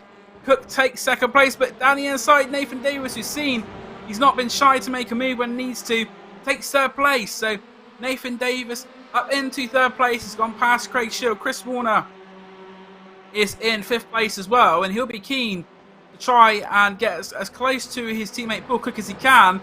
Good move there from Chris Warner. Craig Shield maybe not had the best of lines going through the old hairpin. He has the optimal line though going in towards McLean's. There we go, another outbreaking manoeuvre here from Chris Warner. We've seen it previously in the BSRTC. He does it again. Up into 4th place as he goes down in towards Coppice. Craig Shield may lose another place as well because he's got the 2-year 1 cars in close attendance. James Neve and Andy McEwen. Craig Shield though tried to pull to the left, tried to pull to the right hand side there, but wasn't clear of James Neve, so wasn't able to. Does hold the inside line defensively, and it looks like there's a contact behind. That is Reece Watt, and is it Andy McEwen as well? I don't think there's another car involved actually. It just seemed Reece Watt. We did see there. It looked like contact with another car. Oh, that's a poor rejoin. Oh no, that's Bradley. No, Bradley Hall's getting involved in the fuck yeses. That's a real shame there. Reece Watt, he's been class of the Anfield so far tonight, but maybe some innocent contact happening, and then just losing a little bit of awareness. Obviously, he made it all the way through into Goddard's. That's the inside of Goddard's we see. And then, yeah, as he rejoins, he's kind of on that second apex for the Fog Yeses. Ian Manners, he had the initial contact with.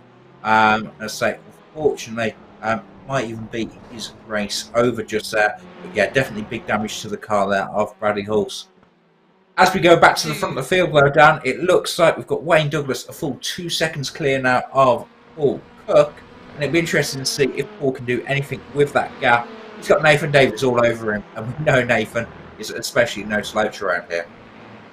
Nathan Davis, I say, one of the star performers of the evening, and it would be interesting to see if we can get the points actually of the night totals at the end of this one so far. But Paul Cook and Nathan Davis fighting extremely hard for 2nd place, and this is some of the fiercest fighting I think the Simtech racing drivers have had to deal with all season. Nathan Davis has got the momentum. He's going to pull alongside the Simtech driver going into Foggy S. He's going to try and break there to a bit of door-to-door contact there. Nathan Davis making it stick, and what that's going to do is compromise Paul Cook. Chris Warner is going to go down the inside, and how are they going to work this out between the 2 teammates? I think he's going to slot in behind as Chris Warner is.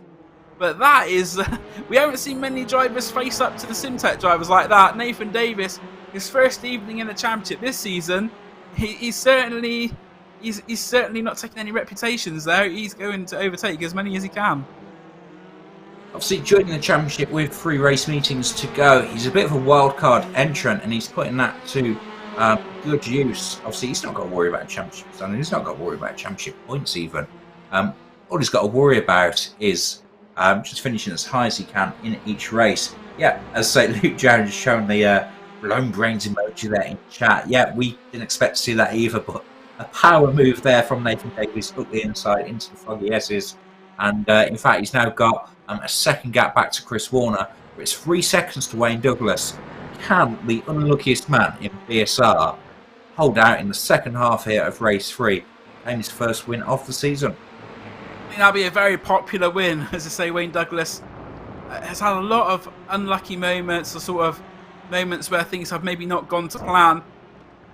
But battle for second will hot up very shortly. Paul Cook all over the back of Chris Warner.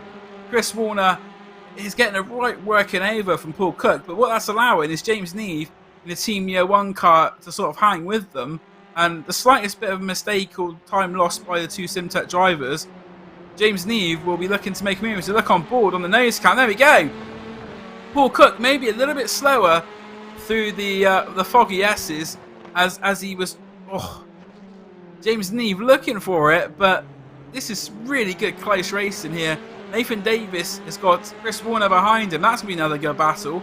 No matter where you look, this battle's going all over, but the man who'd be most happy to see this going on in his mirrors is going to be Wayne Douglas, because whilst everyone's battling behind him, he's going to be able to pull clear, and with just under 7 minutes to go in this race, Wayne Douglas has pulled out a 3-second lead, and Wayne Douglas in a very, very good position going into the final third of the race very shortly. And this battle, I think, between going from second sort of all the way down to 6th place, Andy McEwen, the race 2 winner. We heard from him before we went to the break. He'll be looking to get onto this as well. And the SimTech versus Team Year 1 battle is carrying on again. And this time they are fighting with Paul Cook. Chris Warner, though, interestingly, Reese, starting to pull away from his teammate and championship leader. Yeah, it does look like Chris might have had a fraction more pace tonight over Paul, not by an awful lot. And I'm sure that'll be something that Nathan Davis will be mindful of now. Might have to do a bit of defending before this race is over. Obviously, we saw these two drivers go wheel to wheel, door to door in race number 2. And we saw Nathan didn't necessarily give Chris all the room in the world, or Chris was being very ambitious with his overtake. Again, on year 1, we don't assign blame when it comes to racing incidents. But it looked like some resolute defence there.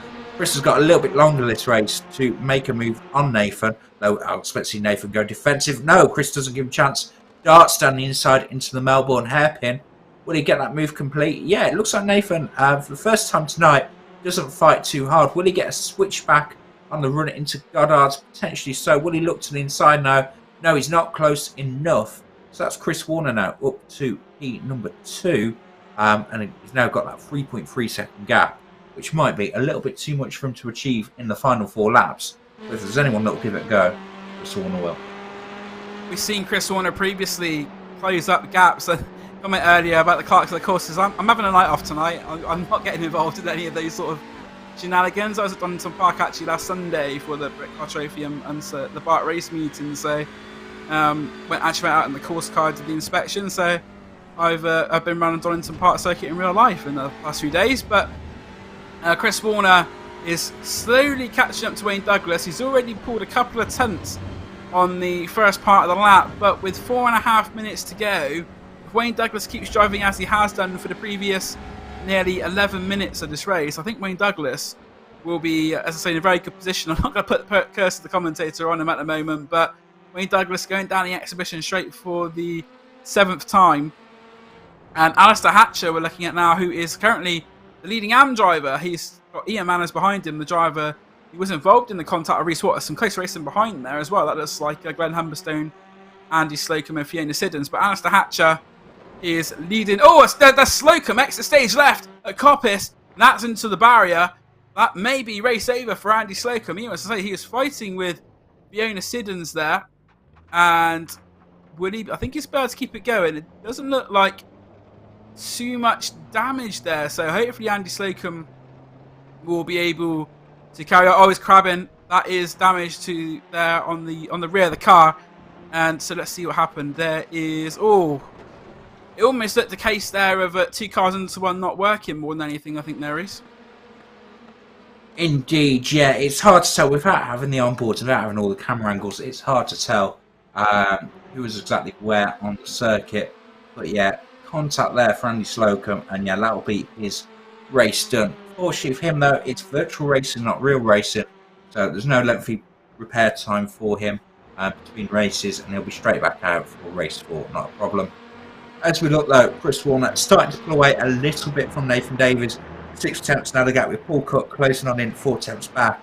Then you got the year 1 duo of Neve and McEwen there, P5 and P6, so still a long line. That being said, the gap is tumbling down from Warner to Warner. It's now only 1.8 seconds. And if Warner carries that kind of pace up, we might very well see some action for the lead on the final lap. Wayne Douglas needs to keep his nose clean, needs to keep his head cool. Wayne Douglas had a very slow lap on the last one. He did a 138.1, whilst Chris Warner did a 36.9, Nathan Davis with a 37.0. So a slight mistake from Wayne Douglas. As we say, in the mid-90s, a single-seater champion himself, and his Douglas Motorsport team, you see emblazoned on the side of the car. That team has produced a lot of motorsport talent, not just in single-seaters, but also in sort of GT racing. We see them out in the Ginetta Juniors as well. So Wayne Douglas, sort of a personality in motorsport who has done a lot for the sport, and I would like to see him just get that win. It'd be nice to see him on the top step of the podium, but he's got to hold on for 2 laps against the might of Simtech, as 6/10 slower on the previous lap as well. Gap down to 1.3, 6/10 a lap will put them at a 10th apart at the finish line. So that could be something to watch at the end. But Wayne Douglas, on the current lap so far, on the first sector, he has lost a 10th and a half. He did a 21.302. Chris Warner a 21.145. So as we say, that gap is tumbling very slowly. Second sector, so that's not going to help him either. There, a couple of wheels on the grass, going through McLean's 23s. Yeah, it's another 10th for Chris Warner nearly in sector 2. And Warner, we've seen him on occasions previously this season. He just edges that 10th or 2 throughout each sector, and then when you get towards the end of the lap, that can equate to 3/4 of a second to a second, and Chris Warner will be seeing the rear of that Elantra getting closer and closer, and he'll be believing that he can take another win in the British Sim Racers touring cars, that's for sure. That's it. Time to see what sort of belief Wayne Douglas has got in himself, and we know Chris Warner's going to be full of the stuff. It's just mighty. What a chase down this has been. He's dragging guys with him as well, so potentially we might see a 2 or 3 car battle, depending on how hard these guys fight. But as we start the final lap here, as we get the white flag, looks to be just a half a second gap now between Douglas and Warner, all to play for here. We might even be seeing a move into the Melbourne hairpin potentially here on the final lap.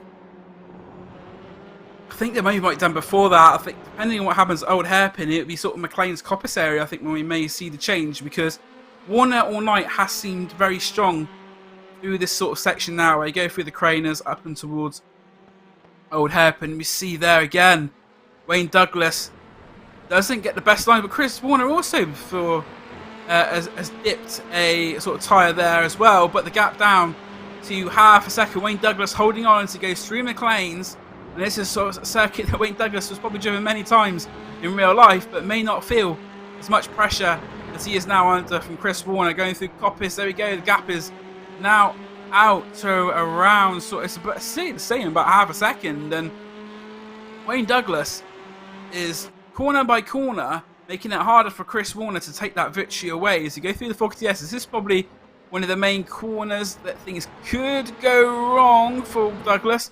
Douglas, though, has to maintain the gap. It's still down to around 4.5 tenths.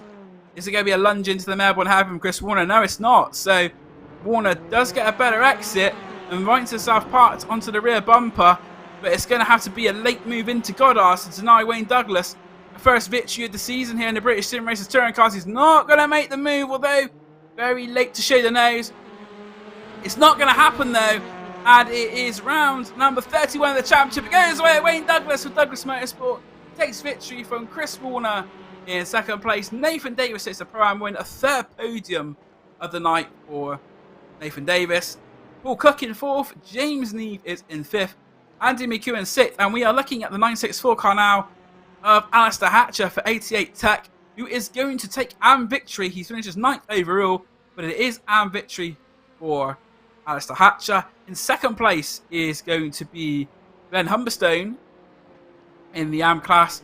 And despite what happened earlier on in the race, Reece Watt will take third place in AM provisionally. I do wonder though what the clerks of the course will think about the rejoin at the Fogger TS's. But despite maybe there being a little bit of damage on the back of that RDRS3, he's brought the car home.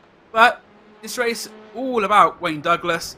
Finally, the most unluckiest man, as we say, in the BSR TC, has a bit of credit in the light department taking victory. and I'm sure he'll be delighted to have taken victory. So it is the third race of the night and the first win of the season for Wayne Douglas. Yeah, a great race in race 3. I'm just finding something in chat. Actually, X-Man Addict's asking, can I join the league? I'm actually going to post across a link to you so you can see how to join, how to apply. Obviously, great showcase here for the BSR TCR. Chris Warner hunting on down Wayne Douglas, but running out of corners. Not running out of laps, running out of corners. Probably half a lap more, and he'd been right there with him. Wayne Douglas holding on, YZ on old shoulders there. Again, he's going to hate me for saying that, I'm sure. But now holding out for the win. Nathan Davis, third podium of the evening. What a performance from him, winning the way in Pro-Am. And then, obviously, Alistair Hatcher winning at AM Class with Glenn Humberston P2 in that. But that is race number 3 in the books. So, for the final time tonight, I'm going to hand you back over to Dan and the Team Year 1 spinning wheel of fortune. Yeah, so the final time tonight, we have seen 8 and 9. So there are a total of 13 cars eligible for Graham Sessions to progress to the wheel. He presses the magic button and see what will happen for this final race of the evening. Oh, I think it's going to be the biggest one we've had so far tonight, potentially. It's looking like it's going to be the top 10 reversal, which it is. It's going to land on 10. That puts Glenn Humberston on pole position. So the man who finished second in AM is on pole. Alongside him is his 88 Tech teammate, Alistair Hatcher. For the second row of Ian Manners and Craig Shield. We've seen what Ian Manners can do in reverse grid races. He is up near the front for this one. So Ian Manners will be looking to carry on his performance from Silverstone, where he's fighting off the SimTech racing drivers quite comprehensively. And he'll have to do the same again. He wants to get a decent result in this final race of the evening. Out of our drivers near the front of the field, the closest ones are, you've got the Team Year 1 drivers of Andy McEwen and James Neve. They will be starting this race 5th and 6th. Paul Cook will be starting 7th, Nathan Davis 8th, Chris Warner 9th, and our maiden winner for the season, Wayne Douglas, will be in 10th position. So what we'll do now is we'll have a full rundown of the results from race 3, round 31 in the British Sim Racers Touring Car Championship, a 40-race season. As you see our podium there, Wayne Douglas on top step, Chris Warner second, and in third place Nathan Davis. They round out our podium. As we see the rest of the results, Paul Cook, it was in 4th place. Nathan Davis, of course, taking the Pro-Am victory along with 3rd overall. James Neve is 5th. He leads his Leo 1 teammate Andy McEwen, who was 6th. 7th place is Craig Shield, finishing 2nd in Pro-Am. With Ian Manners in 8th, he rounds up the Pro-Am podium. Alistair Hatcher 9th, takes the AM win ahead of his 88 Tech teammate Glenn Humberstone, 10th overall. 2nd in AM. 11th is Reece Watt, within 12th place Chris Dixon. 13th Fiona Siddons, she is the last of the classified drivers. And we have 3 retirements. They were Andy Slocum, Bradley Hulse, and Craig McDonald. And there we are. So race 3 in the books. Confirmation race 4. We've got Glenn Humberstone starting on pole position.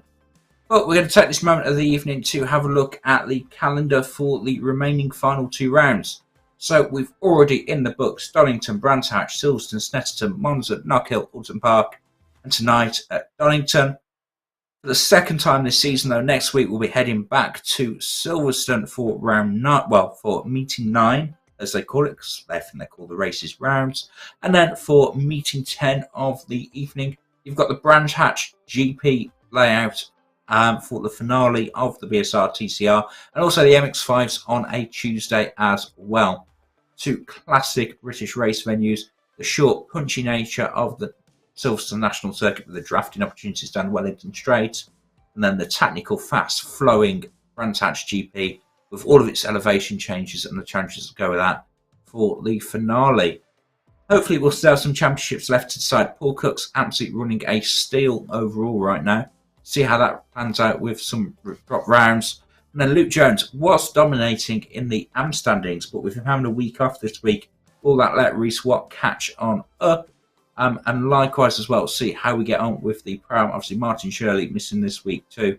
So plenty of stories still to unfold, drop weeks to account for as well. But don't go anywhere, because we'll be back in just a few moments' time for round 4, Dan. What are your predictions for the final race of the evening? It's going to be a tight one, I think. We've got, as I say, got Ian Manners. We've seen him reverse good races. That's sort of when he's at his best. So Ian Manners will be looking to get a decent result. And also, of course, you've got the Team Year 1 drivers of Andy McEwen and James Neave quite far up the grid as well. Chris Warner and Paul Cook starting a bit further back. You can never rule them out. And Wayne Douglas. It'll be interesting to see what the confidence of Wynn does for him. We'll see how the story develops, though, after this break, because we will be back very shortly for round 32 of the BSR TC and our final race of the night for Donington GP.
Hello and welcome back to the British Sim Racers Touring Cars here on Year 1 TV.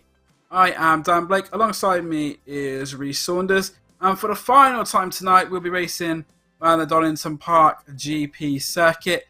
We have seen a lot of good racing this season throughout the first 7.5 meetings of the championship, and we have seen, as I say, some great battles, and that second sort of the battle we saw, Race 2, was a particularly thrilling one with these 4 cars fighting it out. We had the SimTech drivers in there alongside Nathan Davis as well, and Andy McEwen taking victory in that one. And I think for me that's probably one of the highlights of the season. That was a very close battle, and as we look now towards the championship, you can see that Paul Cook has the lead on that one. He has 2,523 overall points.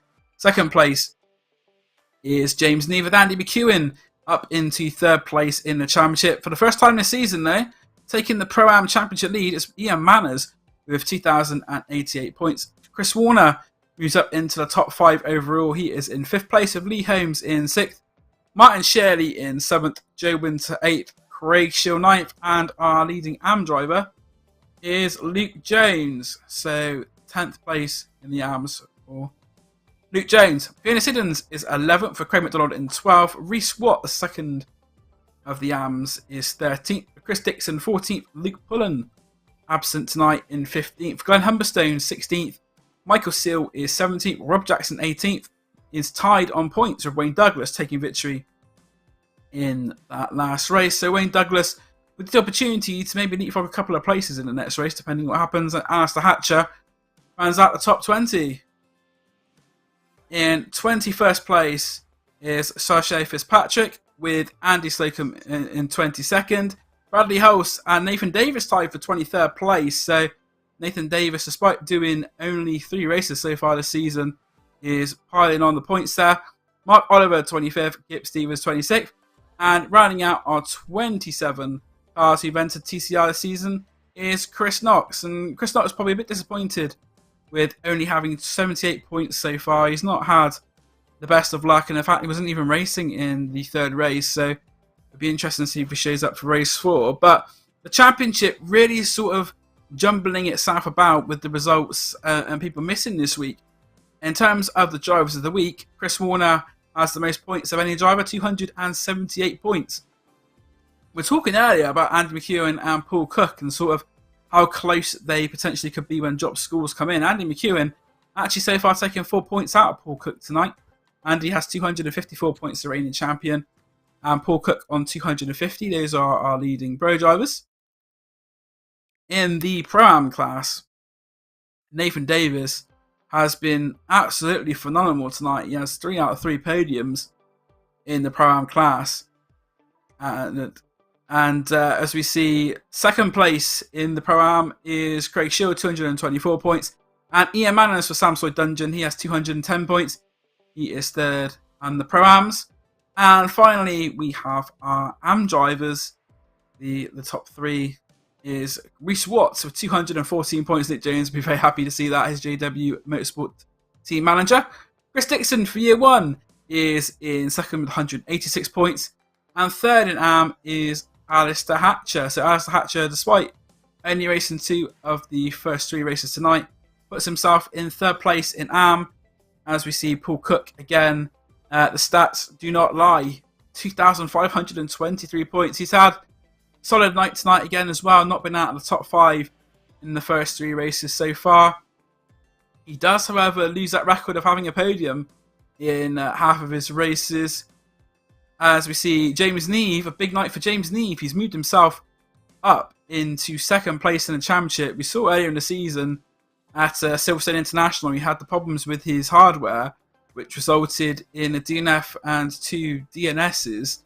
And those really have been sort of the worst results he's had this season, and he'll be able to drop those at the end of the season, so that'll be good. He's had 10 podiums out of 29 starts this season, 3 wins, a multiple race winner in the British Sim Racers Touring Car Championship. His average finish is just below 5th place. So James Neve, as I say, a driver who's really impressed me this season with his consistency, and his racecraft has really sort of come on.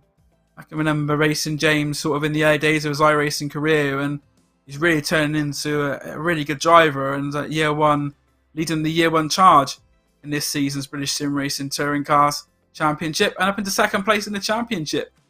And another one of the year 1 drivers here, Andy McEwen, last season's champion. As you see, he didn't start the first round here at Donington Park National. He was away on real-life commentary duties, so he was unable to take part. But in the races he has done, he's had 10 podiums in 27 starts, taking 3 race wins, including one here tonight in the 2nd race of the season. His average finish actually very close to the same one as James Neve, and just below 5th place. So Andy and James have been very even over the course of the season, and as we see there, he's only had sort of 1 DNF out of the races he's done as well. So Andy's showing the sort of form that led him to the championship last season. And even when he's not had the best of races and he's dropped down and had damage, you can see the 15th and the 14th there at Monza. The fact that he's been able to finish these races and get points on the board could be absolutely crucial at the end of the season. Yeah, no, he's slowly ticking over in Andy McEwen fashion, just down. He's currently P3. Obviously, drop weeks will come into effect. Obviously, he's not dropping any points for round 1 because, well, he didn't take part. So, interesting to see how that one shakes out. Still, Paul Cook, though, a really, really strong position there. And yet, James Neve doesn't get enough of a mention. He's slowly ghosted his way into P2 in the championship, and he'll be thrilled with how his championship's going as well. And yeah, looking on down through the order though, again, it's all to play for in every single class and every single category. I've actually posted the link now into the YouTube chat for BSR Discord. So do jump on in, guys, if you've not already, and join in for the series. It'd be great to have a few more cars on the grid for the final 2 rounds of the championship at Silverstone and Brands Hatch coming on up. That being said, enough waffle from myself and Dan. We're about to head into the final 10 seconds of practice before we head to the grid. Obviously, the largest first grid of the night of 10, Glenn Humberstone on pole. But I do think, Andy McEwen, he's first of the pros on the starting grid. He'll be one to watch for if he can make it through the Pro-Ams. That being said, though, Chris Warner, he's shown such immense pace all night. Again, it'll be interesting to see if he can charge back up to the podium. Let's head over to the grid. Dan, take us on through it. Yeah, so here we go. It is round number 32, the British Sim Racers Touring Cars. We will be finishing our 8th meeting of the season. As we see the cars now, we'll be starting to grid up for this one. And it's Glenn Humberstone on pole position for 88 Tech. For Alistair Hatcher, his teammate alongside him. The second row is Ian Manners and Craig Shield. With the year 1 third row, Andy McEwen and James Neve. On the 4th row is where you find the first of your SimTech drivers. That is Paul Cook. With alongside him, Nathan Davis, 100% podium record so far this evening.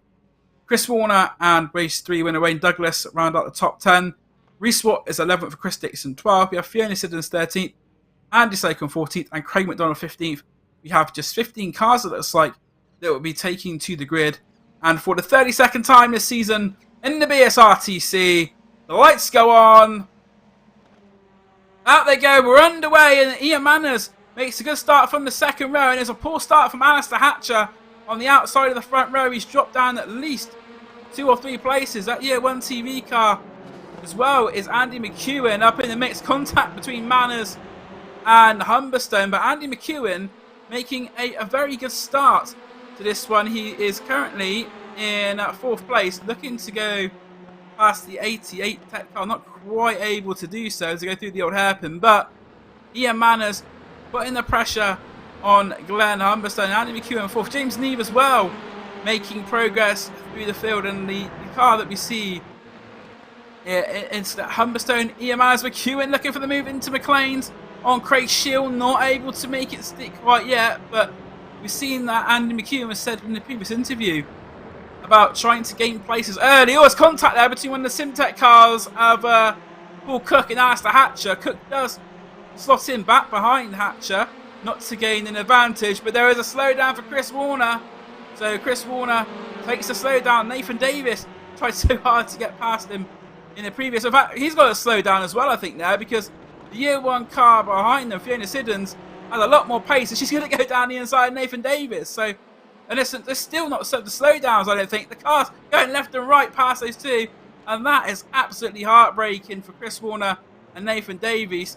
Nathan Davis is going to carry on with his podium run race. He's going to have an extremely tall order now, because he is penultimate and 14th place in the pack. Yeah, disaster there for Davies and for Chris Warner on lap 1. That slowdown is so brutal there through the fucky S's, especially on lap 1. The way the iRacing software works, you do tend to get penalised a little bit harder for it. Andy McEwen will be very happy with his lap 1, as we've got Craig McDonald into the pits to get some damage fixed on his car. Yeah, Andy McEwen will be happy with how lap 1's gone. He's got a reasonable gap back to Paul Cook. That being said, he's got Ian Manners to overtake. And if we've seen at any point in our previous reverse grid races, it's a hard man to overtake. But Andy McEwen, wide round the outside of the Starkey's Bridge. He's jumped through. Oh, a disaster! Big accident on the way up to McLean's. 1, 2, 3 cars off. That's Schill, Manners, and I think there was a year 1 car of James Neve involved there. That's the bumper off of Craig Schill. They're all rejoining just there. And one person that we're happy to see that is Nathan Davis. You should see him poking his way back on through. He's up to P8 now. He'll be thinking, you know what, podium's back alive. But it looks like, yeah, Andy McEwen's got a 2.5 lead now after a big contact. Through went McEwen, made the space, made the run work, and then it all kicked off behind him. And yeah, absolute disaster there for all the cars involved. What that's done, that has separated the pack a touch. Craig Schill now leading the way in Pro-Am still. And then Reece Watt running P5 overall in AM. Really strong performance there from him. I'm sure Luke Jones beaming pride at home. Yeah, got a little bit sloppy there, didn't it, on the exit of Old Hairpin. I think where the front two sort of went wide and onto the grass. Andy McEwen went round the outside, overtaking 2 cars there to take the lead. And I think James Neve had the momentum and sort of 3 into 1 didn't go through Starkeys. There was contact between Neve and I think it was Craig Shield. And not Craig Shield, it was Humberstone. I think there was contact between the 2 of those. And what happened there was sort of all 3 cars had contact. I think they've all. In fact, Ben Humberstone is in the pits, I believe. But Ian Manners has carried on going in 8th. James Neve has carried on going in 5th as well. Another driver who's got through that unscathed, Wayne Douglas, of course. He won the previous race, and after 4 minutes of the race has gone up from 10th to 4th. And the next car you have the attentions of is Paul Cook. Paul Cook, though, is not far behind Craig Shield. He'll be looking to take 2nd place from the 88 Tech driver and go chasing after Andy McEwen, who is looking for a 2nd victory of the evening. But I think sort of all that sparked was by drivers going wide at Old Hairpin, and sort of the Constantina effect just sort of caused it wasn't carnage, but it was an interesting moment when they all went through Starkeys, not all of them getting through it, but the cars have, it looks like, carried on running. James Neve, though, going down to the Melbourne Loop in 5th place. We have a little bit of a glitch at the moment. Graham Sessford, our producer, letting me know that we are looking at James Neve currently at the moment, and try and keep you up to date sort of the best we can of what's going on around. Paul Cook up in is trying to fight Craig Shield for 2nd. Hasn't quite got past yet. Craig Shield on the inside line. You see Paul Cook there. Will try and break later into Redgate corner. Shield found the outside, not making it easy. Wayne Douglas also on the back of that pack, and as you see here, James Neve in 5th place, just ahead of the leading AM of Reece Watt. But Craig Shield defending very fiercely there, Reece, against Paul Cook and Wayne Douglas. Yeah, he's defending hard, defending resolutely. He's backing them up and away from Andy McEwen here. And so that really opens up the opportunity for Andy to get his 2nd win of the evening, which I'm sure if you asked him at the start of race 1, when he says he was struggling for pace, would he take 2 wins? I bet you he would. Paul Cook, obviously still 3rd place, still really strong for him. He'll want to turn that into a P2 if he can. And it looks like, looking at my timing screens, we've got Wayne Douglas now in 3rd, so he's got past Paul Cook. Wayne Douglas, always a fan of putting a move on that. And they're side by side. Oh, he's dropping. And Wayne Douglas is off the road. He's dropping down on the order. We've not got cameras at the moment, guys. So welcome to tune into Radio Year 1. Me and Dan will try and explain the action for you as best we can. But yeah, Wayne Douglas tumbling down the order and looks like out the race. So our top 3, McEwen, Shield and Cook, as we're heading into the final 8 minutes of this evening's action, Dan. Yeah, let's have a look and see what happened there before Wayne Douglas. So you can see he was going side by side with Paul Cook down the exhibition straight. Oh, it was contact. Paul Cook and Wayne Douglas had contact on the exhibition straight, and severe damage to the rear quarter of Wayne Douglas's car. That is an absolute mess, but that is what occurred. There was contact between the 2 drivers. At the moment, the battle is for 2nd place because Craig Shield has got intense pressure from Paul Cook, but the contact between Paul Cook and Wayne Douglas slightly tainted this result. It may be a provisional result for him, but on the back of this at the moment, we have got the car of James Neve as well. So a 3-car scrap for 2nd place, and it's like we do have our pictures back. We're on board with Andy McEwen. There's Craig Shield in 2nd place, and he is got the car. Paul Cook on his inside to go through to Coppice. Move made by Paul Cook. He's going to make it stick. Shield will try and brave around the outside, but he's not going to be able to make it on the mid-corner, but he can try and pull alongside the Fogarty S's, and Paul Cook not clear of the 88 Tech car. He just about clears him, though, before they get to the Fogarty S's. So the 88 Tech car in 3rd place. James Neve is about half a car length behind the driver of Craig Shield. So go towards the Melbourne Loop. Shield going defensive, but James Neve round the outside will give him something to think about, if nothing more. Not able to make the move, but Craig Shield needs to defend the inside of Goddard. I think James Neve gets a chance. He'll break later, but Craig Shield nearly into the back of Paul Cook. So Craig Shield, very slight contact. It was a bit of a nudge. Nothing more, nothing less there for Craig Shield. But what this has allowed is Andy McEwen to pull out to the tune of 5.5 seconds. As Craig Shield looks to fight back, going through Redgate on the outside of Paul Cook, not able to make it stick. So Paul Cook will now try and pull away from Craig Shield, because Craig Shield giving them all sorts of attention as they go through the crane of curves for what is the 6th time out of 10 laps. Paul Cook, though, is starting to pull out a car length or two, and I think very soon Craig Shield's attention will have to go from Paul Cook to James Neve, because the year 1 driver now right on the rear bumper of that 88 Tech rear bumper there. Yeah, and all this is actually allowing Reece Watt to close on in as well, with Chris Warner behind him. Remember, Chris got slowed down on lap 1. He's all the way back up to P6, so a mighty recovery there for him. Still plenty to play for here for the final podium positions. Oh, it's James Neve trying to go around the outside of Craig Shield there. Gets 2 wheels on the grass on the exit of Coppice, but he's got the inside now for the Foggy S. And look at that, he's up the inside and he gets it clear, gets it done. And Craig Shield slow through there. That's going to let Reece Watt attack him as well. So Craig Shield tumbling on down the order. Reece Watt hoping to move up for P4 overall. And he gets the move off, done on the way into the Melbourne hairpin. Almost clear on the exit. Now we'll see Craig Shield get a better exit off the corner, a better launch, better traction. That'll give him the inside for Goddard's. And again, it's a dual apex left-hander. Oh, they touch on the apex. There's a crossover opportunity here for Reece. But that'll put him on the outside on the run down the start-finish straight. All these right, left, and then right corners. You might have the inside for one corner. That'll give you the outside for the next. And this is letting Chris Warner now get involved. Will he have a look at the inside of Redgate, or will he think better of it?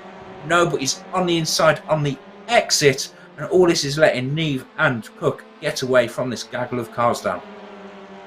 Yeah, James Neve will be happy to see this in his rear mirrors, but Chris Warner able to get past Reece Watt, and Chris Warner has had a very good evening so far, and he'll be looking to carry on. We said about Nathan Davis, he is in 8th place. Next car he'll be trying to get past is Ian Manners, but quite a gap between Manners and Davis. It's about 1.5 seconds, so I think Nathan Davis may struggle to get that clean super podiums. He was involved in that first lap slowdown. Oh, wide goes Craig Shield. That is not what you want to be doing. The pressure's told, and Chris Warner will have the momentum down the exhibition straight. He's already pulled ahead of the 88 Tech driver, but will he clear him? That is the main question. I don't think he is going to clear him, you know. Although we've seen how good Warner is on a break. Shield keeps the fight on. And Reece Watt again, for a second time tonight, getting into bother at the Foggy Asses. This time, though, able to hold on to the car. But Ian Manners, the guy who made contact with there in the previous race, now fighting back. So Reece Watt on the inside, Ian Manners on the outside. And what's happening here is that Ian Manners wants to try and get past Reece Watt, because, of course, the car ahead of Reece Watt is Craig Shield, who is currently leading the Pro-Am class. And Ian Manners was trying to rack up as many points as possible, with Martin Shirley being missing. And Reece Watt there, coming out of Goddard's, had a wheel or two on the grass, and what that's done is slowed him down the start-finish straight. Ian Manners on the inside line for Redgate.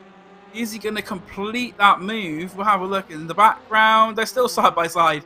So Manners and Watt still side by side, but we're looking now at James Neve currently in 3rd position. And compared to Paul Cook on the previous lap, he was actually 4/10 quicker nearly than the Simtech Racing driver, as Shield goes very wide on the exit. And Ian Manners has dropped down as well. So all sort of action going on behind. But James Neve is actually catching up. As I say, Paul Cook on the previous lap, he was round 4/10 quicker. That's getting spicy. Nathan Davis on the back of that one as well. I think that's a battle from 4th or 5th down. Chris Warner, I think, will be very happy he's managed to get away from that one, Reece. Oh yeah, he's turned tail and fled. You've got the 4 cars there, all in a gaggle. Reece Watt leading the way. He's got Nathan Davies right behind Ian Manners there as well. And don't forget, these guys, they're all battling for the class honours overall in Pro-Am as well. The top 4 all being pros. Reece Watt, Pro-Am, but Craig Shield, Nathan Davis and Ian Manners are all our Pro-Ams as well. So these guys aren't just battling for 5th, 6th, 7th, and 8th on the track. They're actually battling for class wins as well. As we see a bit of Doring action going on there through the Melbourne hairpin. Nathan Davies looking to get the move done around the outside of Reese White into Goddard's. There's never much room. It's off camber. It's a slow, it's awkward corner. Oh no. Oh no, that's going to be a trip through the gravel, through the grass. Nathan Davies with a front wheel drive should keep it on. Might even keep it up the inside there. He's got Ian Manners now for company. Ian, don't forget, being rifled off through the grass early on in this race on the run up to McLean's. He's done a great job of recovering as well. Only 11 runners after all the carnage we had earlier on. But as I say, it's going very, very well so far for Andy McEwen at the front, 5.4 seconds clear of Paul Cook. And we're on board with Andy's teammate, James Neve, as he's trying to hunt down championship elector. He's going to try and get past here sooner rather than later. 2 laps to go. He's got a bit extra speed, I think. Chris Warner's 1.8 behind, though, so he might very well find himself in a Simtech sandwich sometime soon.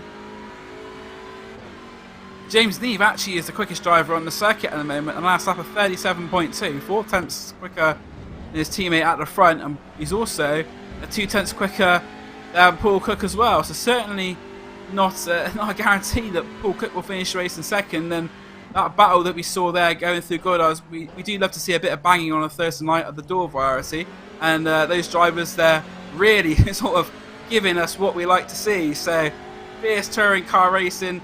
Wouldn't be anything without a bit of door banging. So all's fair, as we said earlier, in love and war with touring car racing.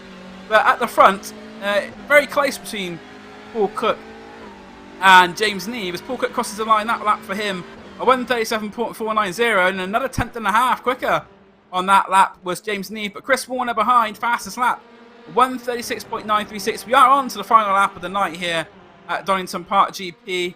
They were slightly quicker than Andy McEwen by about 3 tenths, but Andy McEwen has just over a 5-second lead.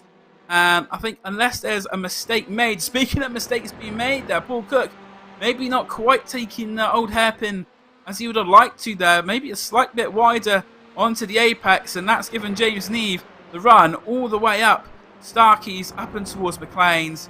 But it looks like at the moment the top 3 places are going to be pretty static at the moment. Chris Warner on one of his customary charges, but I think his charge is going to be happening 1 lap maybe too late, because his gap between Neve and Warner 1.5 seconds. As Andy McEwen goes through the foggy S's for the final time this evening in racing, he has the lead and looking towards his second victory of the evening. As we see there, the positions are going to stay the same, I think, unless Paul Cook makes a mistake going through the Melbourne hairpin, because James Neve still behind him. But it's all about Andy McEwen once again. He took victory earlier on this evening in our second race. He comes around Goddard's for the final time. Round 32 of the championship is going to be Andy McEwen's, the second winner of the evening. I think we'll have a spectator come in for a chat. Very happy. He said he wasn't the fastest, but 2 wins, that will do nicely for his championship challenge. Paul Cook takes second place with James Neve in third. Chris Warner will toss the line in fourth. And the Pro-Am result is Craig Shield taking the Pro-Am win from Nathan Davis. So Nathan Davis 6th. Reese Watt is taking the Am victory in 7th. Ian Manners was 8th, with Andy Slocum 9th and Fiona Siddons 10th. Our final finisher there, Chris Dixon. And as I said in the commentary there, Reese, I think we'll have a very happy Andy McEwen coming to join us shortly. Maybe not his best night in terms of pace, but he's come away with 2 victories. Yeah, no, he'll be more than happy with that. A strong night all round. I don't think anyone out our championship protagonists will believe in Donington Park too unhappy with it. Paul Cook kept his points ticking over quite nicely. Really strong pace from Chris Warner with his win and his podium. Wayne Douglas getting his first win of the season as well, although a bit of bad luck for him there in race 4. Yeah, Andy McEwen 2 wins. He'll be very chuffed with that. Be interesting to see who's got our driver of the week shortly. Nathan Davis very strong in Pro-Am, finishing second this time to Craig Shell, who won in the final race of the evening. And Reese Watt again, very strong showing in Am. So plenty of stories up and down our field. And I'll be looking forward to seeing how that all pans out in the championship points in just a moment. Another thing you touched on there about Wayne Douglas, of course, that was contact with Paul Cook. So if that goes to the clerks of the course in the course of the week, that could change the championship positions sort of in terms of gaps. If Paul Cook's judged to have been guilty for that incident and there's a penalty applied. So Paul Cook's second place maybe sort of a provisional one. You've got to think at least that incident will be reviewed there with the demise of Wayne Douglas. Yeah, potentially so. Obviously, BSR doesn't have live stewards, but all the incidents are reviewed after it. And Dan, I know you're very good at keeping abreast of all the information as it pops on up. Yeah, really looking forward to the final 2 rounds of the season. Obviously, we've got Silverstone and Brands Hatch to come. Just waiting on the full race results to take you on through for race number 4. Looking at it, I don't think anybody's had any incidents tonight where it's caused them to go over the 15 that they're allowed. So no penalties being applied in that side. It's always good to see. We have seen on a couple of occasions that the iRacing instant penalty point system has caused a drive-through. I remember Wayne Douglas earlier in the season having to take one on the last lap. I think it was actually at Donington in the first meeting of the season. But yeah, on the whole, it seems like our drivers have had a very respectful, should we say, evening. There's not been too much contact. We've seen most of the contact, as I say, has been either quite minor or they're just it's just drivers fighting hard, and that's what we like to see in the British Sim Racers touring cars. And as we said earlier, I think it's gone on the YouTube chat. If you want to come and join us at Silverstone next week, and also at Brands Hatch GP for the final rounds, we always like to see new drivers onto the grid. We've had 2 new drivers on the grid this evening, with varied levels of success with Chris Knox and Nathan Davis. And as I say, that this could be you being commentated on by us next week at Silverstone. And as we see the podium there for the final race of the evening, it is Andy McEwen on the top set for the second time tonight, and Paul Cook second, and James Neve third. And James Neve, another one who's been a regular on our podium tonight. And as you say, he is sort of a little bit under the radar to some extent, but definitely cruising in on the points. As we see now, the full results: Andy McEwen taking victory, Paul Cook in second, the margin of victory 5.1 seconds. James Neve rounding out the podium. Chris Warner in 4th place, and our Pro-Am winner is Craig Shield. We're taking a first Pro-Am victory of the night. Nathan Dave for 6th, who's second in Pro-Am, and 7th overall, and our Am winner was Reese Watt, with Ian Manners in 8th, rounding out the Pro-Am podium. Andy Slocum 9th, and Fiona Siddons in 10th place. And our final car to be classified, Chris Dixon in 11th. And on the finishers, with the unfortunate Wayne Douglas, we've got Glenn Humberstone, Alistair Hatcher, and Craig McDonald for 88 Tech. So in terms of the Teams Championship, that is going to hit 88 Tech quite hard there, with 3 of their drivers not finishing the race following early dramas in that one. And there we have it again. We have our multiple race winner tonight, Andy McEwen. Andy, that victory looked sort of a bit more relaxing for you, with everything going on behind. It's just a case of getting your head down and crossing the line first in that one, I think. Yeah, it's amazing how much easier it is when you don't have someone buzzing around on your rear bumper for 15 minutes. That was not easy because, as you know, Dan, it's easy to lose your concentration when you've got a lead like that. But I'd much rather have that problem than the problem I had in race 2 earlier on. So, yeah, really enjoyed that race, actually. It was good fun. Yeah, I think the sort of the moment of the race for you there was sort of, I think, on the 2nd or 3rd lap, going through Old Hairpin, the 2 cars in front of you taking a bit of dirt, and you went 3 wide round the outside, managed to pull the move off, and a very good move there. And from that point on, it made your life a lot easier. Was that something that you, when that move happened, did you think you were something you were able to pull off as it happened there with the car slowing down? Yeah, I mean, I had a feeling that they would. I knew I had the pace. Starting 5th, I knew I had a shot at the win. And when I got into 3rd behind, they were really preoccupied with each other, and they were both kind of making mistakes. So I had a feeling that the door would open. I'll be honest, I didn't know it was 3 wide until just as I popped out the other side of Starkey's. And I looked back, and they were side by side, and of course it all kicked off behind me. So yeah, I didn't realise quite how close I came to disaster there, actually. But yeah, they ran wide. I was always going to keep the foot in it, and then it was just about building a gap. Craig Schill honestly saved me a little bit because he kept Paul Cook behind him for a while. Once Paul got into 2nd, he was sort of matching my pace, if not slightly quicker. So yeah, I knew that was the moment. I had to be decisive, and yeah, very glad that it worked.